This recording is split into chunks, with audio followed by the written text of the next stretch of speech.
நாம் சிந்தித்தும் கருத்துரையாகவும் கலந்துரையாகவும் யோசித்தும் வருகிறோம். அந்த வகையிலே இன்று நமது மன்றத்திலே சிறப்பு பேச்சாளராக வந்திருக்கிற பெருமகனார், நமது மன்றத்திற்கு அடிக்கடி வந்து போகிறவர், ஐயாவின் பெயர் சீபா ரகுநாதன். பள்ளிப்பாளைய மனவளக்கலை பண்ற பேராசிரியர். அவர் எம்ஏ யோகா படித்திருக்கிறார். கல்லூரியிலே பிஎஸ்சி கெமிஸ்ட்ரி படித்திருக்கிறார். மருத்துவத்திலே டிப்ளமோ இன் ஃபார்மசி படித்திருக்கிறார். அது இல்லாமல் ப்ரொஃபஸரிலே சேவை செய்து வருகிறார். அவர் மனவளக்கலையிலே சேவை 15 ஆண்டு காலம். அவர் மேட்டூர் தமிழ் சங்கத்தினுடைய எக்ஸிக்யூட்டிவ் பிரசிடென்ட், செயல் தலைவராக இருக்கிறார். பள்ளிப்பாளையம் அறக்கட்டளையினுடைய பொருளாளர். ஐயா அவர்கள் இன்று நம்மை சிந்திக்க வைக்க இருக்கும் தலைப்பு சின்முத்திரையும் சிவசக்தியும் சிவமுக்தியும். சின்முத்திரையும் சிவமுக்தியும். அதாவது நீங்க ஓம் நமச்சிவாய நமன்னு சொல்ற ஒரு சின்முத்திரை தான் சின்முத்திரை. இப்படி வச்சுட்டு தான் நான் ஓம் நமச்சிவாய நம ஓம் நமச்சிவாய நமன்னு சொல்றோம். சிவாய நம என்பவருக்கு அபாயமில்லை என்று சொல்லணும். இது சைவ சித்தாந்தத்தில் சொல்லப்படுகின்ற பல சித்தாந்தங்களை உள்ளடக்கியது தான் சின்முத்திரை. இப்படி ஒவ்வொரு விரலுக்கும் ஒவ்வொரு முத்திரையை சொல்வார்கள். ஆனால் மிகவும் முக்கியமானது தவத்திற்கு, சிந்தனைக்கு, தெய்வ பக்திக்கு, அதாவது கடவுள் பெயரை உச்சரிக்கிற போதெல்லாம் சின்முத்திரை தான் நான் வைத்துக் கொள்வது பழக்கம். அந்த வகையிலே இன்றைக்கு சின்முத்திரையும் சிவமுக்தியும். சிவமுக்தி என்றால் சிவனை அறிந்து கொள்ளுதல். நீங்கள் எல்லாம் ஆசிரியர் பேசி முடிச்சதுதான் சிவன் யார் என்று உங்களுக்கு தெரியும். சிவகலமே சிவன். அதனால உங்களுக்கு சிவனை அறிய வேண்டிய நிலைமையில் நீங்கள் இல்லை.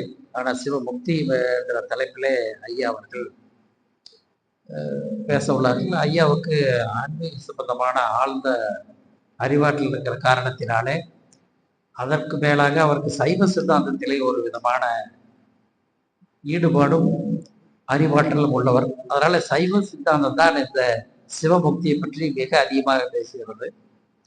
சைவ சித்தாந்தம் மிக தெளிவாகவும் விவரமாகவும் விளக்கமாகவும் அதை பற்றி ஒரு 5-6 அத்தியாயத்திலே அந்த சிவ முக்தியை பற்றியெல்லாம் விவரமாக விளக்கமாக சொல்கிறார்கள். அதை அடைவதற்கு, சிவமுக்தி அடைவதற்கு சைவ சித்தாந்தம் 5-6 வழிமுறைகளை சொல்லுகிறது. வேதாத்திரி எந்த வழியில் போனாலும் போகிற வழிதான் வேறையே தவிர அடைய வேண்டிய இடம் ஒன்றுதான் என்று சொல்வார்கள். நாம் எல்லோரும் சென்னை போக விட்டால் கோயம்புத்தூர்காரர் கோயம்புத்தூர் ட்ரெயின் ஏறுறாரு, நம்ம இங்கே ஏறுறோம். ஒவ்வொருத்தரும் சேலத்துக்காரர் சேலத்தில் ஏறுறாரு. அப்படி வரிசையாக போகிற மாதிரி சிவமுக்தி அடைவதற்கு வழி வேற, பட் போய் சேர வேண்டிய இடம் ஒன்றுதான். அதனால்தான் சித்தாந்தம்.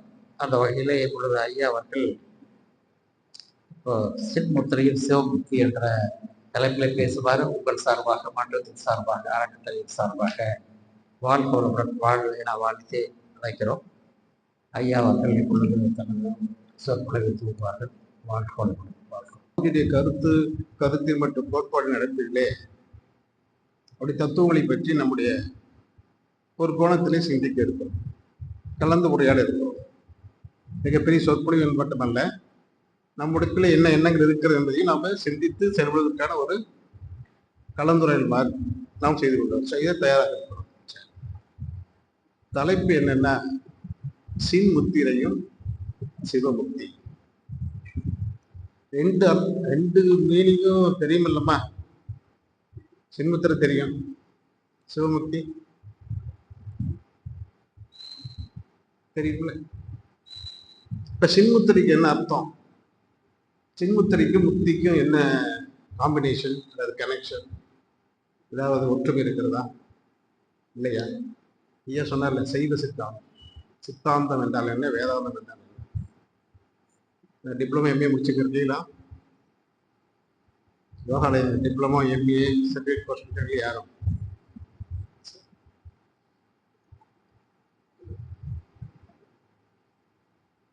சின்முத்திரை நாம் போட்டிருக்கோம், தெரியுமில்ல? சின்முத்திரை ஏன் சொன்னார்ல. சரி, அதற்கு முக்திக்கு என்ன சம்பந்தம்? சரி, வாழ்வின் நோக்கம் என்ன? அகத்தாய்வு 1 முடிச்சிருக்கீங்களா? வாழ்வின் நோக்கம் என்ன? அதுக்கு என்ன அறிவுரை படிகள்? வாழ்க்கை தத்துவம் படிச்சோமா? தேவை, காப்பு, அறநெறி, அடுத்தது அறிவு நிலை படி. என்னென்ன படி அது? நம்பிக்கை, விளக்கம், முழுமை பேர். என்ன மீனிங் அது? என்ன மீனிங் இருக்கு? நம்பிக்கை, விளக்கம், அறிவு நிலை படிகள், அறிவின் முழுமை அளவிற்கான படிகள் சால் சொல்லிடுறார். இப்படி ஸ்டெப் ஸ்டெப்பா போனா முழுமை பேர் அடையும். நம்பிக்கை, எது நம்பிக்கை? எந்த வயது வரைக்கும் நம்பிக்கை? சொல்றதெல்லாம் கேட்கறது சொல் புத்தி நம்பிக்கை. எந்த வயசு வரைக்கும் கேட்கணும்? அதுக்கப்புறமா சொல் புத்தி இருந்தா குறிப்பிட்ட வயது வரைக்கும். அதுக்கப்புறம் எதுக்கு வரணும்? விளக்கத்துக்கு வந்தே ஆகும். வந்த மாதிரி தானே கேள்வி. சொல் புத்தியிலே இருக்கிறோம், அல்லது நம்பிக்கையிலே இருக்கிறோம். சொன்னாங்களா ஏத்துக்க. சிம்மத்திற்கு அர்த்தம் என்ன சொல்லுங்களேன்? மாயை. அம்மா சொன்னாங்கல்ல, சரி. இந்த ஆணவம் கர்மம் மாயை எவ்வாறு விவரிக்கிறார்கள்? சிவனும் போடுற அப்படி, ஐயப்பனும் வச்சிருக்கிறாரு, தட்சிணாமூர்த்தியும் வச்சிருக்கிறாரு. என்ன சொல்ல வருகிறார்கள் இதற்கு? என்னமா? இறைவனை அடைய வேண்டும் என்பது. சரிங்களா? இப்ப நம்முடைய 5 அது ஒரு பக்கம் இருக்கட்டும். இப்ப நம்பிக்கை, விளக்கம், முழுமை பேர் என்ன? நம்பிக்கை வச்சுட்டு இருக்கோம் இறைவன் மேல. இதுக்கு விளக்கம் என்ன? வழங்கினால் முழுமை பேர், இல்லாட்டி அடுத்த பிரிவு உண்டு. அப்படிதான் சுவாமி சொல்றார், நான் சொல்லல. புரியுங்களா? இந்த பிறவியில் நீங்கள் உங்களுடைய பாவத்தை போக்கி புண்ணியமாக்கி விட்டால் அடுத்த பிறவி இல்லை, முழுமை பேரு. அது முழுமை பேருக்கு இன்னொரு பேர் என்ன? முக்தி. இன்னொரு பேரு ஞானம். இன்னொரு பேரு சமாதி. இன்னொரு பேரு யோகம். இன்னொரு பேரு சிவலோக பதவி. இன்னொரு பேரு வைகுண்ட பகுதி. இன்னொரு பேர் மோட்சம், சொர்க்கம். எல்லாம் ஒண்ணுதான். இறைவனை அடைதலுக்கு இத்தனை பேர் வச்சிருக்கோம். இப்ப ஒரு இறந்துட்ட போஸ்ட் அடிக்கிறோமா? சிவலோகபதி அடைந்து விட்டார், சாந்தி, அவருடைய ஆன்மா சாந்தி அடையட்டும். அடையுமா? சிவலோகபதி அடைஞ்சிருவாரா? ஏன் அடைய மாட்டார்? விளக்கத்துக்கு வந்தாரா? பாவத்தை போக்கினாரா? கருமித்த ஸ்ட்ராங்கா பதிவே இருக்குல்ல, இந்த பாவத்தை போக்கினாரா? இல்லையே. அப்புறம் எப்படி இது முக்தி அடைவதற்கு என்ன வழி? முக்தி அடைஞ்சிடும் இந்த பிறவிலேயே. சரி, ஆலயம்னா என்னம்மா? ஆலயம் போறீங்களா டெய்லி? ஆலயத்துக்கு என்ன மீனிங்க? என்னங்க? லயம். லயம் வச்சுல ஆன்மான என்ன? இறைவன. சரி, ஆன்மீகம்னா?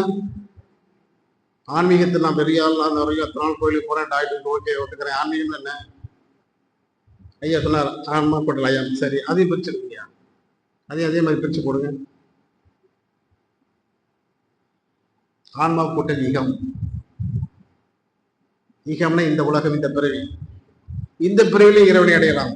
அடுத்த பிறகு 7 பிறவி, அந்த பிறவிலாம் கிடையவே கிடையாது.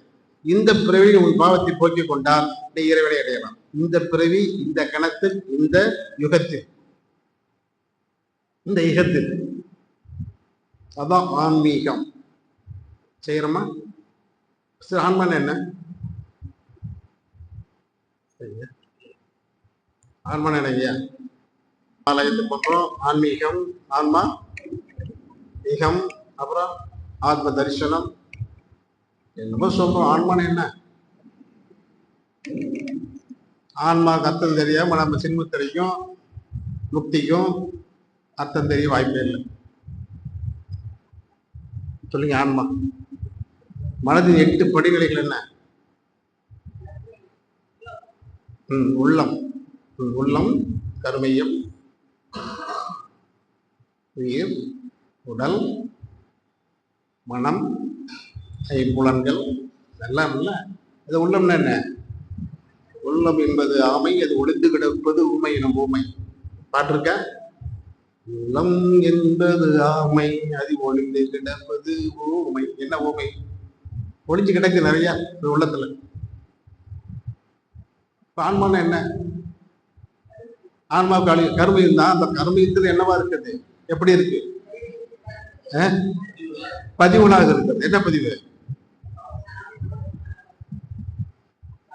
சரி, பதிவுகளாக இருக்கிறது. எல்லாமே நல்ல பதிவா, பாவப்பதிவு இருக்கா? ரெண்டுமே இருக்கு. எல்லா பதிவுகளும் சேர்ந்ததுதான் ஆன்மா.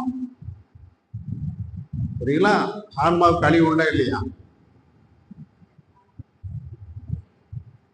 கிடையாது. நீ தூய்மைப்படுத்தி விட்டால் இரவோடு சேரலாம். தூய்மைப்படுத்தவில்லையா? அடுத்த படி உண்டு. அடுத்த படி உண்டா இல்லையா? ஐயா சொல்ற. சரி, ஆன்மா எப்படி தூய்மைப்படுத்த? ஆன்மைக்கு என்னென்ன பேர் வச்சு சொல்லுங்க. சரி, கர்மா. இன்னொரு பேர் கர்மா, சஞ்சித கர்மா. அதை நம்ம விளக்கம் பின்னாடி. இந்த கர்மாவை எப்படி போக்குவது? சரி, அந்த கர்மாக்கு என்ன பேர் வச்சிருக்கிறோம்? பாவப்பதிவுகள். அப்புறம் தோஷம், விதி. வள்ளுவர் சொல்லுவார், ஊழ்வினைன்னு என்ன? வினைப்பதிவி தேகம் கண்டாய் சொன்னார்ல, சுத்தன் சொன்னார்ல. உங்களுடைய வினை இருக்கிறதுனால பாவப்பதிவு புண்ணியம் ரெண்டு தான் வினை. அந்த வினை இருப்பதனால் தேகம் கண்டாய். புரியுங்களா? இப்ப இந்த ஆன்மாய் போக்குவதற்கு வழிமுறை என்ன? அதுதான் சின்மத்தறியில் சிவபக்தி. அதுக்குள்ள போய் அவனுமில்ல. இப்ப ஆன்மாவுக்கு அர்த்தம் தெரியாம எப்படி ஆன்மீகத்தில் நாம் ஈடுபட்டு போறோம்? அது நம்பிக்கை இல்லைன்னு சொல்லலை. விளக்கத்துக்கு வந்தோமா? விளக்கத்துக்கு வரலையே. ஆன்மீகத்துக்கு அர்த்தம் தெரியாது, ஆலயத்துக்கு அர்த்தம் தெரியாது. அப்படி எப்படி நாம் ஆலயத்துக்கு ஆன்மீகத்துக்கு புகுந்து நாம் என்ன செஞ்சிட்டோம்? என்ன செஞ்ச போறோம்? அழகா கொடுத்துருக்காங்க. ஆலயம், ஆன்மாலயம், ஆன்மீகம், ஆன்மா கொட்டீகம். புரியுங்களா? இப்ப இந்த ஆன்மாவை போக்குவதின் வழி என்ன? அது விளக்கத்துக்கு போடுறது. நம்பிக்கை. 14 வயசு வரைக்கும் போலாம், கோயிலுக்கு போவாங்க, வாங்க, தப்பே கிடையாது, போயிட்டு வாங்க. அதுக்கப்புறம் விளக்கம் கேட்கணும். ஏன் என்ற கேள்வி கேட்கணும். அதான் விளக்கம். ஏன் என்ற கேள்வி கேட்காமல், விளக்கம் பெறாமல் நீங்கள் முழுமை பேர் அடைய முடியும், இறைவனை அடைய முடியுமா? விளக்கத்தை எப்படி அடைய முடியும்? வாத்தியார் சொல்றது கேட்டே இருந்தா எழுத முடியுமா? அது விளக்கத்தை புரிஞ்சு அறிந்து தெரிந்து மூளையில் ஏற்றி பண்ணதுன்னா எக்ஸாம் எழுத முடியும். என்ன விளக்கம் கண்டோம்? நம்பிக்கை என்பது சொல் புத்தி, விளக்கம் என்பது சுய புத்தி. சுய புத்தி வேலை செய்தால் ஒழிய ஆன்மா தூய்மையாகாது. என்றைக்கு சொல் புத்தியோடு இருக்கிறோமோ அந்த வரையிலே சுய புத்தி வேலை செய்யாது. வேலை செய்யாத வயதிலே என்றைக்கு நாம் தூய்மையாகாது, நாம் இறைவன் அடைய முடியாது. அன்றாடும் துன்பத்தை அனுபவித்து இன்பத்தையும் கலந்து அனுபவித்து துன்புற்று அடுத்த பிறவி நாம் பெறப்போகிறோம். அதான் நடந்து கொண்டிருக்கிறோம்.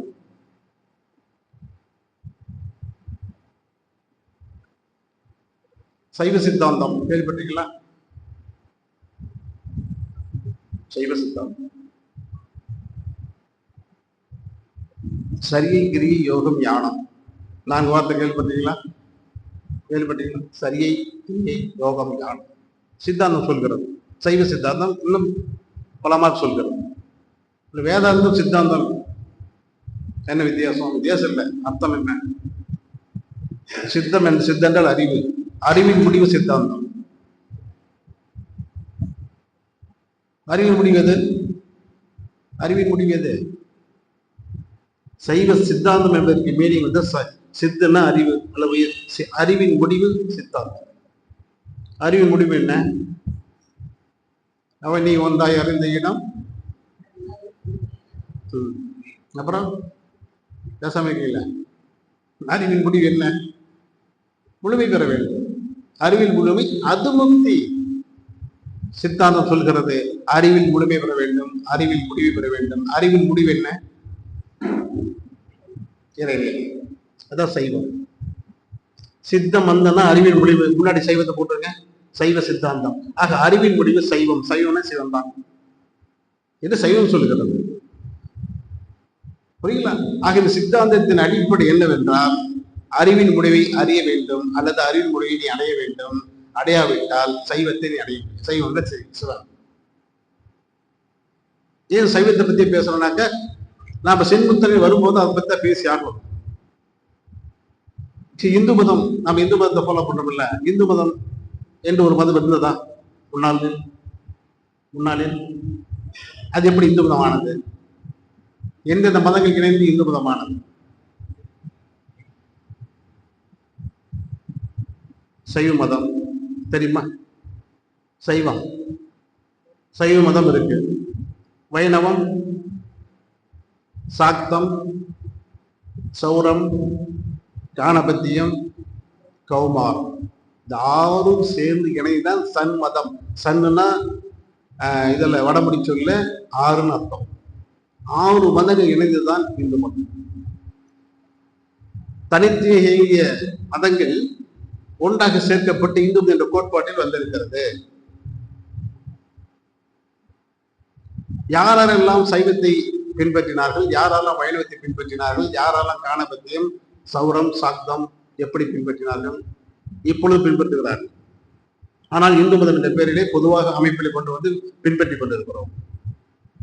சைவத்துக்குரிய சாமியாரு சிவன், வைணவத்துக்கு பெருமாள், காணபத்தியத்துக்கு கணபதி, கணபதி. புரியுங்களா? காணம்னா அது 5 பூதங்களுக்கு 5 கரத்தான். கௌமாரம் முருகன். சாக்தம் சக்தி, சௌரம் சூரியன். சைவம் 5 பூதங்களில் ஒரு பூதத்தை எடுத்து ஒவ்வொருவரும் வணங்கினார்கள். முக்கியமாக மற்ற பூதங்கள் ஒதுக்கல, இதற்கு முக்கியத்துவம் கொடுத்து வணங்கினார்கள். சைவம் கொடுத்த பூதம் என்ன பூதம்? முக்கியத்துவம் கொடுத்த பூதம் சிவனுக்கு வெப்பம், சூடு, சக்கஜோதியா இருப்பான், உத்தரதான் ஆடுவான், அமைதியா இருப்பானா? சூடு. வைணவ பெருமாளுக்கு எங்க தூங்கிட்டு இருக்கிறாரு? நீரை புதுமைப்படுத்தும் மதம் வைணவ மதம். இது வெப்பத்தை. காணபத்தியம் விநாயகனுக்கு. காந்தத்தின் தன்மாற்றம் எத்தனை மொத்தம்? காந்தத்தின் தன்மாற்றம் 5 6 முதல் 6 சித்தர் வந்துட்டு 6 கண்டுபிடிச்சிருக்காங்க. என்னென்னது? ஒளி, ஒளி, சுவை, மனம். சரிங்களா? இப்ப காணபத்தியத்திற்கு எதற்காக அந்த காணபத்தியத்தின் அமைப்பு என்ன? அந்த சிலையின் அமைப்பு என்ன? விநாயகர் சிலையின் அமைப்பு என்ன? 5 கரத்தான். எது கொடுத்தோம்? 5 கரத்தான் பஞ்சபூதங்களுக்கு ஒரு எடுத்துக்காட்டாக அந்த உருவத்தை கொடுத்தோம். சரி, 5 பூதங்களுக்கு கொடுத்த ஒரு உருவத்தை உருவாக்கி நீ அந்த சுண்டலியை எப்படி வாகனமா வச்சோம்? என்ன வாகனம்? எலி. என்ன தத்துவம்? 5 பூதம் ஒரு பூதத்திற்கு முக்கியத்துவம் கொடுக்கிற அந்த வாகனம் அது. சரி, எலி எவ்வளவு வெயிட் இருக்கும்? 100 கிராம் இருக்குமா? இவர் எவ்வளவு வெயிட்? விநாயகர் உட்காந்தா என்ன ஆகும்? இவர் அதில் பயணம் போறாராம், எங்கேயோ போயிட்டு சுத்திட்டு வராராம். எப்படி அது கேட்பாங்கல்ல? நம்பிக்கை இருந்தது, இப்ப விளக்கத்துக்கு வரணும் இல்ல? சொல்லுங்க. அப்ப அந்த சுண்டலிக்கு என்ன அர்த்தம்? சரி, இப்ப 70 கிலோ, நம்ம எல்லாம் 50 கிலோ இருக்குன்னு வச்சுக்கலேன். ஒரு 100 கிராம் உள்ள போலின்னு வச்சுங்க, ஒரு 10 நிமிஷம் ஆளை விட்டு. என்னது? காற்று. ஆக்சிஜன் 10 நிமிஷம் உள்ள போகட்டு என்ன ஆகும்? அதான் சுண்டலி என்பது காற்று, பிராணவாயு. இந்த 70 கிலோ உடம்பை சுற்றி சுற்றி வருகிறவமே சுற்றி தருவதற்கு காரணம் அந்த 100 கிராம் காற்று, பிராணவாயு. அந்த தத்துவம் தான் அங்க. அப்ப காற்றை மையப்படுத்தியது கணபதி, விநாயகர், விண்ணுக்கு நாயகர் விநாயகர். சரி, இது கௌமாரம் முருகன். 6 தன்மாற்றம். என்ன தன்மாற்றம் இது? மனம். சித்தர்கள் வரும் வரையிலே காந்தத்தின் தன்மாற்றம் 5 அல்லது பஞ்சபூதங்கள் 5. சித்தர்கள் வந்தார்கள். காந்தத்தின் தன்மாற்றம் வெளி வரைக்கும் மைந்து நம்முள்ள மைந்து, ஆனால் மனிதனுக்கு மட்டும் ஆறு. எப்படி? அதே ஜீவகாந்தம் தான் மனமாக வேலை செய்யும். நாம அப்படியே காய்கறி தத்துவாங்க. ஜீவித்து குழம்பு, உயிர்சக்தி, சுத்தனா ஜீவகாந்தம், அதுதான் மனமாக வேலை செய்யும். இப்ப காந்தம் தானே மனமா வந்துச்சு. அப்ப காந்தத்தின் தன்மாற்றம் 5 6. காந்தத்தின் தன்மாற்றம் 5 6 6 ஆக பூதங்கள் 5 அல்ல, அதோடு சேர்ந்து மனமும் தன்மாற்றம் அடைந்து 6ஆக இருக்கிறது. ஆகவே மனம் சம்பந்தப்பட்டவன் முருகன் என்று சொன்னார். அந்த சிலை அப்படிதான் சொல்லுது. புரியுங்களா? சித்தர்கள் வந்தார்கள். 5 கரத்தான் அல்ல, 5 கரத்தை உயர்த்தி விடாதீர்கள், 6 குடங்கள் சொல்லி அவங்க 6 முகம். எதுக்கு 6 முகம் கொடுத்தாங்க? 6 முகத்தின் தத்துவம் என்ன?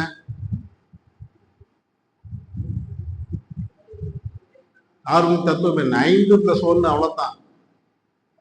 5 பூதங்கள் பிளஸ் மனம் 6. காந்தத்தின் தன்மாற்றம் 6. அதுக்கு ஒரு சிலை கொடுத்தாங்க. அவன் பேரு காந்தன் தான் வச்சாங்க சித்தர்கள். நாம கந்தன் மாத்திட்டோம். புரியல? காந்தனுக்கு 6வது தன்மாற்றம் மனம். ஆகவே காந்தன் என்று பெயரிட்டார். காந்தத்துக்கு எத்தனை போல்ஸ்? துருவம் 2. என்ன துருவம்? வட துருவத்திற்கு வெள்ளி, தென் துருவத்திற்கு தெய்வம். தத்துவம் புரியுதா? இவ்வளவு தத்துவம் அடைக்கிறதுக்கு ஒவ்வொரு சிலையிலையும் நாம என்ன பண்றோம்? போனோமா நம்பிக்கையோடு ஃபர்ஸ்ட் விநாயகர். ஏன் விநாயகருக்கு போறோம்? மூலாதார கடவுள், மூலக்கடவுள். எப்படி நம்ம மூலாதார தவத்தை ஆரம்பிக்கிறோம்ல, அதே மாதிரி போய் மூல ஆரம்பிக்கணும். சாக்தம், சக்தி மண்டலம், சக்தி சக்தி இடங்கிறவங்கெல்லாம் சாக்த மதம். இப்படி ஏதோ ஒரு பூதத்தை முதன்மையாக கொண்டு மதங்கள் தோன்றியது. மதங்கள் தோன்றியது உண்மைதான், ஆனால் ஏதோ ஒன்றை முதன்மை வைக்கிறார். சரி, இந்த பூமியில உயிரினம் தோன்றுவதற்கு எது காரணம்? மற்ற கோள்களே கிடையாது இல்லவா? இருக்கா? இல்லை, இல்லதான். 100 இல்லதான், இது வரைக்கும் இல்லை. இப்ப பூமி மட்டும் தோன்றுவதற்கு என்ன காரணம்? சரிங்க. என்னம்மா என்னம்மா சொல்றீங்க? நீர். அப்புறம் நீர் ஒன்று, கரெக்ட். அப்புறம் பஞ்சபூதிகளும் சரிவீத்தில் அடங்கி இருக்கிறது. அதே நேரத்தில் நீரும் நெருப்பும் சரியா அமைஞ்ச இடம் இதுதான். 50% கரெக்டா இருக்குது இந்த இடத்துல. ஆகவே 2 சேர்ந்து உயிர் உண்டாடு. இப்ப நம்ம சூரியனுக்கு பக்கத்தில் புதன் இருக்கிறது. பயங்கரமா ஹீட் வரும். ஏன்னா பக்கத்தில் சொல்லணும், உயிர் உருவாக்குது. அப்படியே உருவாகினாலும் கரிச்சு போயிடும். அடுத்தது சுக்கிரன், அங்கே வாய்ப்பு இல்லை. ஏன்னா 70% சூடு, 30% தான் குளிர்ச்சி. நம்ம பூமி எடுத்தது 50-50. அப்புறம் பின்னாடி போனா குளிர்ச்சி அதிகம், குளிர்ச்சி அதிகமா இருக்கும், சூடு குறைவா இருக்கும். அடுத்த குரு இன்னும் குளிர்ச்சி அதிகமா இருக்கும். சனியில குளிர்ச்சி தான், சூடே கிடையாது. அதான் இரண்ட கண்டம் சொல்றோம், இரண்ட கிரகம் சொல்றோம். ஆகவே இந்த 2 சரிசமம் இருக்கின்ற இது எது? பூமி. 2 சரிசமம் இருந்தால் உயிர் பிறக்கும், உயிரினம் தோன்றும், தோன்றியது. ஒத்துக்கிறோமா? ஒத்துக்கிறோமா? இது உண்மையே இல்லையா? ஒரு விதை ஊன்றீங்கயா, தண்ணியை ஊத்தா முட்டை வளருமா? சரி, சோன்னு மழை 1 மாசம் பெய்யுச்சுன்னா சூரிய ஒளியே வரல, சூரியனே வரல ஒரு வாரத்துக்கு வருமா? அப்ப அந்த விதை முளைப்பு பலமாவதற்கு என்ன வேண்டும்? நீரும் நெருப்பு வேண்டும். தட்ப வெட்டம்னு சொன்னோம். இந்த கான்செப்ட் அப்படியே கொண்டு வாங்க. சிவன் கோயில் என்ன தராங்க? சிவன் கோயில் அங்க வந்து என்ன தராங்க? பிரசாதம் அல்லது திருநீர் தராங்க. திருநீர் சூடா குளிர்ச்சியா? எதற்கு தயார் பண்றாங்க? சாம்பலை சூடு பண்ணி கொடுக்குறாங்க. அமைதியா போனா ஜெகஜேந்தர் போனா, ருத்ரதாண்ட ஆடுவானா? அமைதியா ஆடுவானா? ருத்ரதான் ஆடுவான், ஹீட்டா இருப்பான். அங்க திருநீர் வழங்கப்படுகிறது. அப்படி இங்க வாங்க பெருமாள் கோயிலுக்கு, நீ தீர்த்தம், துளசி, அவர் படுத்து உறங்குற இடம் கடல். என்ன சொல்ல வராங்க? இப்ப நாம் அடிச்சுக்கிறோம் செய்யுமா வேணுமான, 2மே ஒண்ணுதான். இந்த 2 இல்லையே நீ இல்லை, அவ்வளவுதான். நீ இல்லை, நான் இல்லை, இதான் தத்துவம். இந்த 2 இணையவில்லை என்றால், சிவனும் விஷ்ணுவும் இணையவில்லை என்றால் இந்த உலகம் இல்லை. உலகில் உயிர் பிறப்பே கிடையாது. எத்தனை சொன்னாங்க. நாம என்ன செய்யறோம்? நாம் எதை நோக்கி போய் கொண்டு இருக்கிறோம்? அந்த விளக்கத்துக்கு வராமே அடிச்சுக்கிறோமே. சைவம் பெருசு, வைணவம் பெருசு. அந்த வைணவத்திலே இன்னும் 2 பேர் குரூப். எப்படிங்க வாழ்க்கை? இதையும் நான் நம்பிக்கிட்டு நாமும் ஆன்மீகத்தை நம்பிக்கையோட உட்காந்துக்கிறேன். ஆன்மீகம் நமக்கு கொடுக்க ஏதாச்சும் கொடுக்குறது கொடுக்குமா? இப்ப சரி கிரி யோகம் ஞானம் என்றால் என்ன? சரி என்றால் புற வழிபாடு, கிரி என்றால் அக மற்றும் புறம் 2 சேர்ந்த வழிபாடு. யோகம் நாம பண்றது அக வழிபாடு ஒன்லி. அடுத்தது ஞானம். புரியுங்களா? சரி, இப்ப நம் இறைவனை அடைய வேண்டும் என்றால் நாம் பாவத்தை போக்கியாக வேண்டும். அப்படிதானே அர்த்தம்? அர்த்தம் தானே? சொல் புத்தி இது சுய புத்தி வந்துட்டோமா? வந்துட்டோம்ல? வந்தா அடுத்த ஸ்டெப்பு முழுமை பேரு. இல்லாட்டி நம்பிக்கையிலே இருக்க வேண்டியதான் காலம். புரியுங்களா? பக்தி என்பது நாம் இறைவன் போய் கேட்பது. தவம் என்பது இறைவன் நம்மளை கூப்பிட்டு கேட்பான். ஏற்கனவே போல இந்த கூட்டத்தை சொல்லியிருக்கேன். 63 நாயமா இருக்காது தெரியுமா? 63 நாயமா இருக்காங்களம்மா சிவன் கோயில்ல. என்ன பண்ணாங்க? புத்தி கொடுத்து சிவனே கூப்பிட்டு புத்தி கொடுத்தான். இவங்க போய் புத்தி கேட்கல. இவர்கள் பண்ற தவத்திலும் அவர்களுடைய ஒழுக்கம், அந்த அறநெறி, இந்த கோட்பாடில் பார்த்து என்ன செஞ்சா அவனே வந்து கொடுத்து புத்தி கொடுத்துட்டான். அந்த 63 நாயம் முத்தி பெற்றவங்க அப்படிதான். எப்படி கொடுத்தாரு?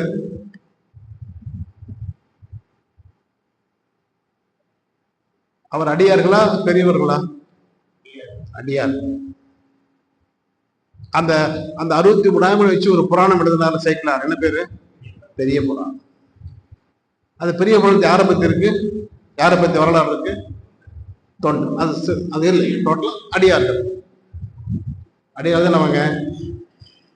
இவர் அடியார் புராணம் தான் வச்சார் சைக்கிளார். அடியார் புராணம் வச்சு எழுதிட்டு சிவன்கிட்ட போய் வைக்கிறார். நாளைக்கு நான் இதை அரங்கேற்ற போறேன்.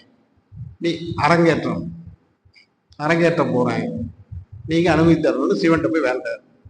சிவன் என்ன சொல்றாரு? என்னன்னு பேர் வச்சிருக்க? அடியார் புராணம். அப்படி அடியார் இல்லை, என்ன விட தெரியும். யாரு? சிவன் சொல்றான். ஆகவே பெரியார் புராணம் வைன்னு சொல்றார். உடனே எடுத்து அடியார் அடிச்சுட்டு பெரியார். அப்பனா எவ்வளவு ஒரு உயர்ந்த தத்துவத்தை அவர் அடிப்படை வாழ்ந்திருப்பார். இந்த 60 பேர் யோசனை பண்ணுவார்கள். நம்பிக்கை விளக்கம் பண்ணணும். நம்பிக்கையில் இருப்பதுதான் நியாயம் என்றால் முடியுமா? எது பாதைன்னு தெரியலைங்க. இதுதான் பாதை, இதுதான் பயணம், யாருக்கும் தெரியாது. ஒரு பாட்டு இருக்கு இல்லைங்க, நினைத்ததெல்லாம் நடந்து விட்டால், நடந்ததை நினைத்திருந்தால் என்றும் அமைதி இல்லை. இதுதான் பாதை, இதுதான் பயணம், யாருக்கும் தெரியாது. பாதைகள் மாறி வரும், பயணம் முடித்து விடும், அடுத்த பிறை உண்டு.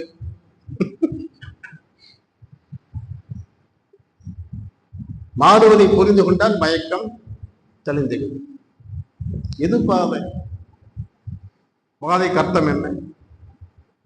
இப்ப முக்தின்னு ஒரு வார்த்தை பேசணும் இல்லைங்க. இப்ப நம்முடைய அன்றாட வழக்கில் யார் யார் முக்தி பெற்றிருக்காங்க நாம் நினைச்சிட்டு இருக்கிறோம். போய் கால் விழுவரும் இல்லை.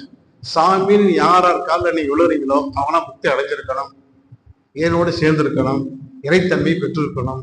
யார் யார் கால் விழுவுறீங்க சொல்லுங்கம்மா. நீங்க விழுவுறோமா?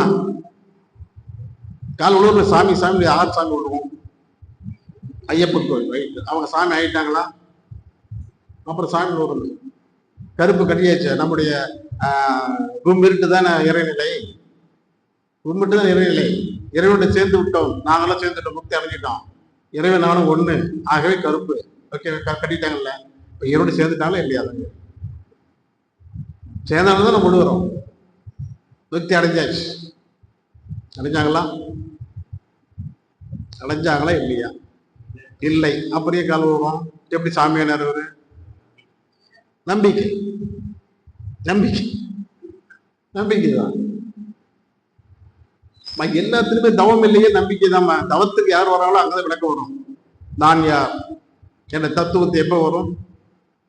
தவத்திலிருந்து மனலை சொல் எப்பொழுது குறைக்கிறோமோ அப்பொழுது அறிவு வேலை செய்யும். இல்லாட்டி மனம் போன போக்கிலே தான் கால் போகும். புரியுங்களா? அது சரி, அந்த பழனிக்கு போயிட்டு வந்தா கால் உழவ மாட்டேறீங்களா? திருப்பதி போனா உழவ மாட்டேங்கிறீங்க, சபரிமலை தான் எப்படி உழவுறீங்க?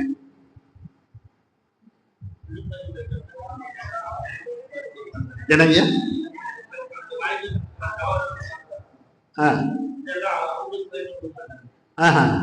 அப்படி சரி, ஆமா. அப்ப சாரி, யார் நாம புண்ணியமா? இது சபரிக்கு அதான் இருவரும் அடைஞ்சிட்டாங்கல்ல. ஜீவ பிரம்ம ஐக்கிய முக்தி தவம் பண்ணிக்கணும் நாம. என்ன என்ன அது என்ன தவம்? அது துரியாதீத தவம். இறைவனைப்ப அடைஞ்சிட்டோம் நாம. புரியுங்களா?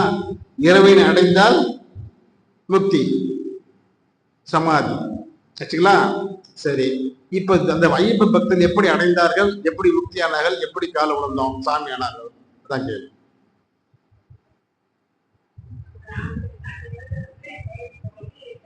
ம் 48 நாள் விரதம். சரி, 48 நாள் விரதம் என்ன பண்ணணும்? 5 புறங்களை கட்டுப்படுத்திட்டீங்க, ஓகே. எப்ப 40 விரதம் இருந்தா தான். சரி, 40 விரதம்னா என்ன? சரி, விரதம்னா என்னம்மா? சரி, அந்த சபரிமலைக்கு போறது மட்டும் இது குரு தேவை? நீங்களே எடுத்து மாலை போட்டு வேண்டியதானே? நீங்களே இரும்பு எடுத்துக்க வேண்டி போலாம்ல? எதற்கு குரு என்று ஒருத்தர் தேவைப்படுகிறார்? குருவின் துணையின்றி முக்தி அடைய முடியாது, அவ்வளவுதான். ஒரே வர்த்தம் தான். குருவோட தீட்சை பெறவில்லை என்றால் நீ முக்தி சமாதி அல்லது இறைவனுடைய முழுமை பேர் அடைய முடியாது. ஆகவே குரு பார்வை தேவை. குரு பார்க்க கோடி நன்மைன்னு சொன்னான். இந்த குரு பார்க்கணும். குரு தீட்சை கொடுத்தாங்களா? எதை பார்த்தாங்க? கண்ணை பார்த்தாங்கல்ல. கண்புணம் ஆற்றலை இவங்களுக்கு கொடுத்தாரா இல்லையா? அந்த கண்புணம் போட்டு துரித்து போச்சா இல்லையா? ஆக குரு பார்க்க கோடி நன்மை. அப்ப குரு பார்க்காமல் நீங்கள் முக்தி அடைய முடியாது. இருள் சேர் இரு வினைக்கும் தீரா, பொருள் சேர் புகழ்ந்தார் மாட்டு. ஆக குருதம் பிடிச்சு பேசுவார், எனக்கு வினைய பிடிச்சு தூய்மையாக்கி கொண்டு செல்வார். ஆகவேதான் சபரிமலையில நான் ஈரோடு சேர போகிறேன். ஐயப்பன் ஏற்பது தெரியுமா? ஐயப்பன் அப்பன் ஜீவ பிரம்ம ஐக்கிய முக்தி சொன்னோம்ல. ஜீவன் நாம, பிரம்மர் அவரு, துரியாதீதம் போனா ஜீவனும் பிரம்மனும் ஐக்கியம் ஆகிவிட்டோம். முக்தி ரெண்டு பேரும் ஒன்னா சேர்ந்துட்டோம். நானும் நீங்க ஒண்ணு இல்லைங்களா? ஐயப்பனுக்கு மீனிங் அதே தான். ஐக்கியம் போட்டு அப்பன் ஐயப்பன் ஐக்கியம். யார் யார் வராங்களோ, அம்மா சொன்ன 40 நாள் விரதம் இருந்து யார் ஒழுங்கா வராங்களோ அவர் அவரோட சேர்த்துக்கிறாராம். வா வா வா, நானும் நீங்க ஒண்ணு ஐக்கியம் ஆகி விட்டார். இந்த முறை நீங்க சாமி, நானும் சாமி. அதனால இந்த சாமி. புரியுங்களா? சரி, 40 நாள் என்ன விரதம்? என்ன விரதம் இருக்கணும்? இருந்தாங்களா? சொல்லுங்க. விரதம்னா என்ன? மனதை ஒருநிலைப்படுத்தல்னா என்ன? தவம்னா என்ன? தியானம்னா என்ன? 48 நாள் தான் இருக்கணும். 48 நாள் நீங்க தவத்தில் இருந்தால், அம்மா சொன்னாங்கல்ல, 5 குணங்கள் அடங்கும், 6 தீய குணம் விலகும், 7 மையம் 9 மையம் 7 மையம் செஞ்சா என்ன ஆகும்? 7 மையத்தின் தவத்தின் நன்மை என்ன? 3வது அகத்தை முடிச்சீங்க எல்லாரும்? என்னம்மா? நல்லா வேலை செய்ய. Very good. அது சுருப்பில் நல்லா வேலை செய்ய என்ன நடக்கும்ல? உடம்பு என்ன நடக்கும்? உடல் நலம், மனமும் நல்லா இருக்கும். அப்ப ஒவ்வொரு சுருப்புக்கும் ஒரு சிறப்பு இருக்கு அல்லது பயன் இருக்கு. உடல் ரீதியாக, மன ரீதியாக நீங்க படிச்சிருக்கீங்க 9 மையத்தவம். சரிங்களா? இப்ப 7 மையத்தை தாண்டணும் அந்த 48 நாள்ல. எதுக்கு 40? அந்த காலத்து 40 நாள் ஆச்சு துரிய வர்றதுக்கு. நம்ம சாமிச்சு 12 கொடுத்த அதுவே சார். அந்த காலத்தில் மூலாதாரத்திலிருந்து துரியத்தை வருவதற்கு 48 நாட்கள். அதுக்கு முன்னாடி குருகுலம் இருந்த பொழுது, இது சித்தர்கள் காலம், குருகுலம் இருந்த பொழுது மூலாதாரத்திலிருந்து இங்கு வருவதற்கு 12 ஆண்டுகள் ஆனது.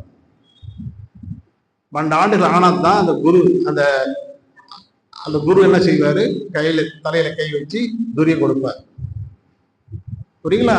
இப்ப 48 நாட்கள் நாம் விரதம் இருந்தால் 7 மையத்தை தாண்டணும்.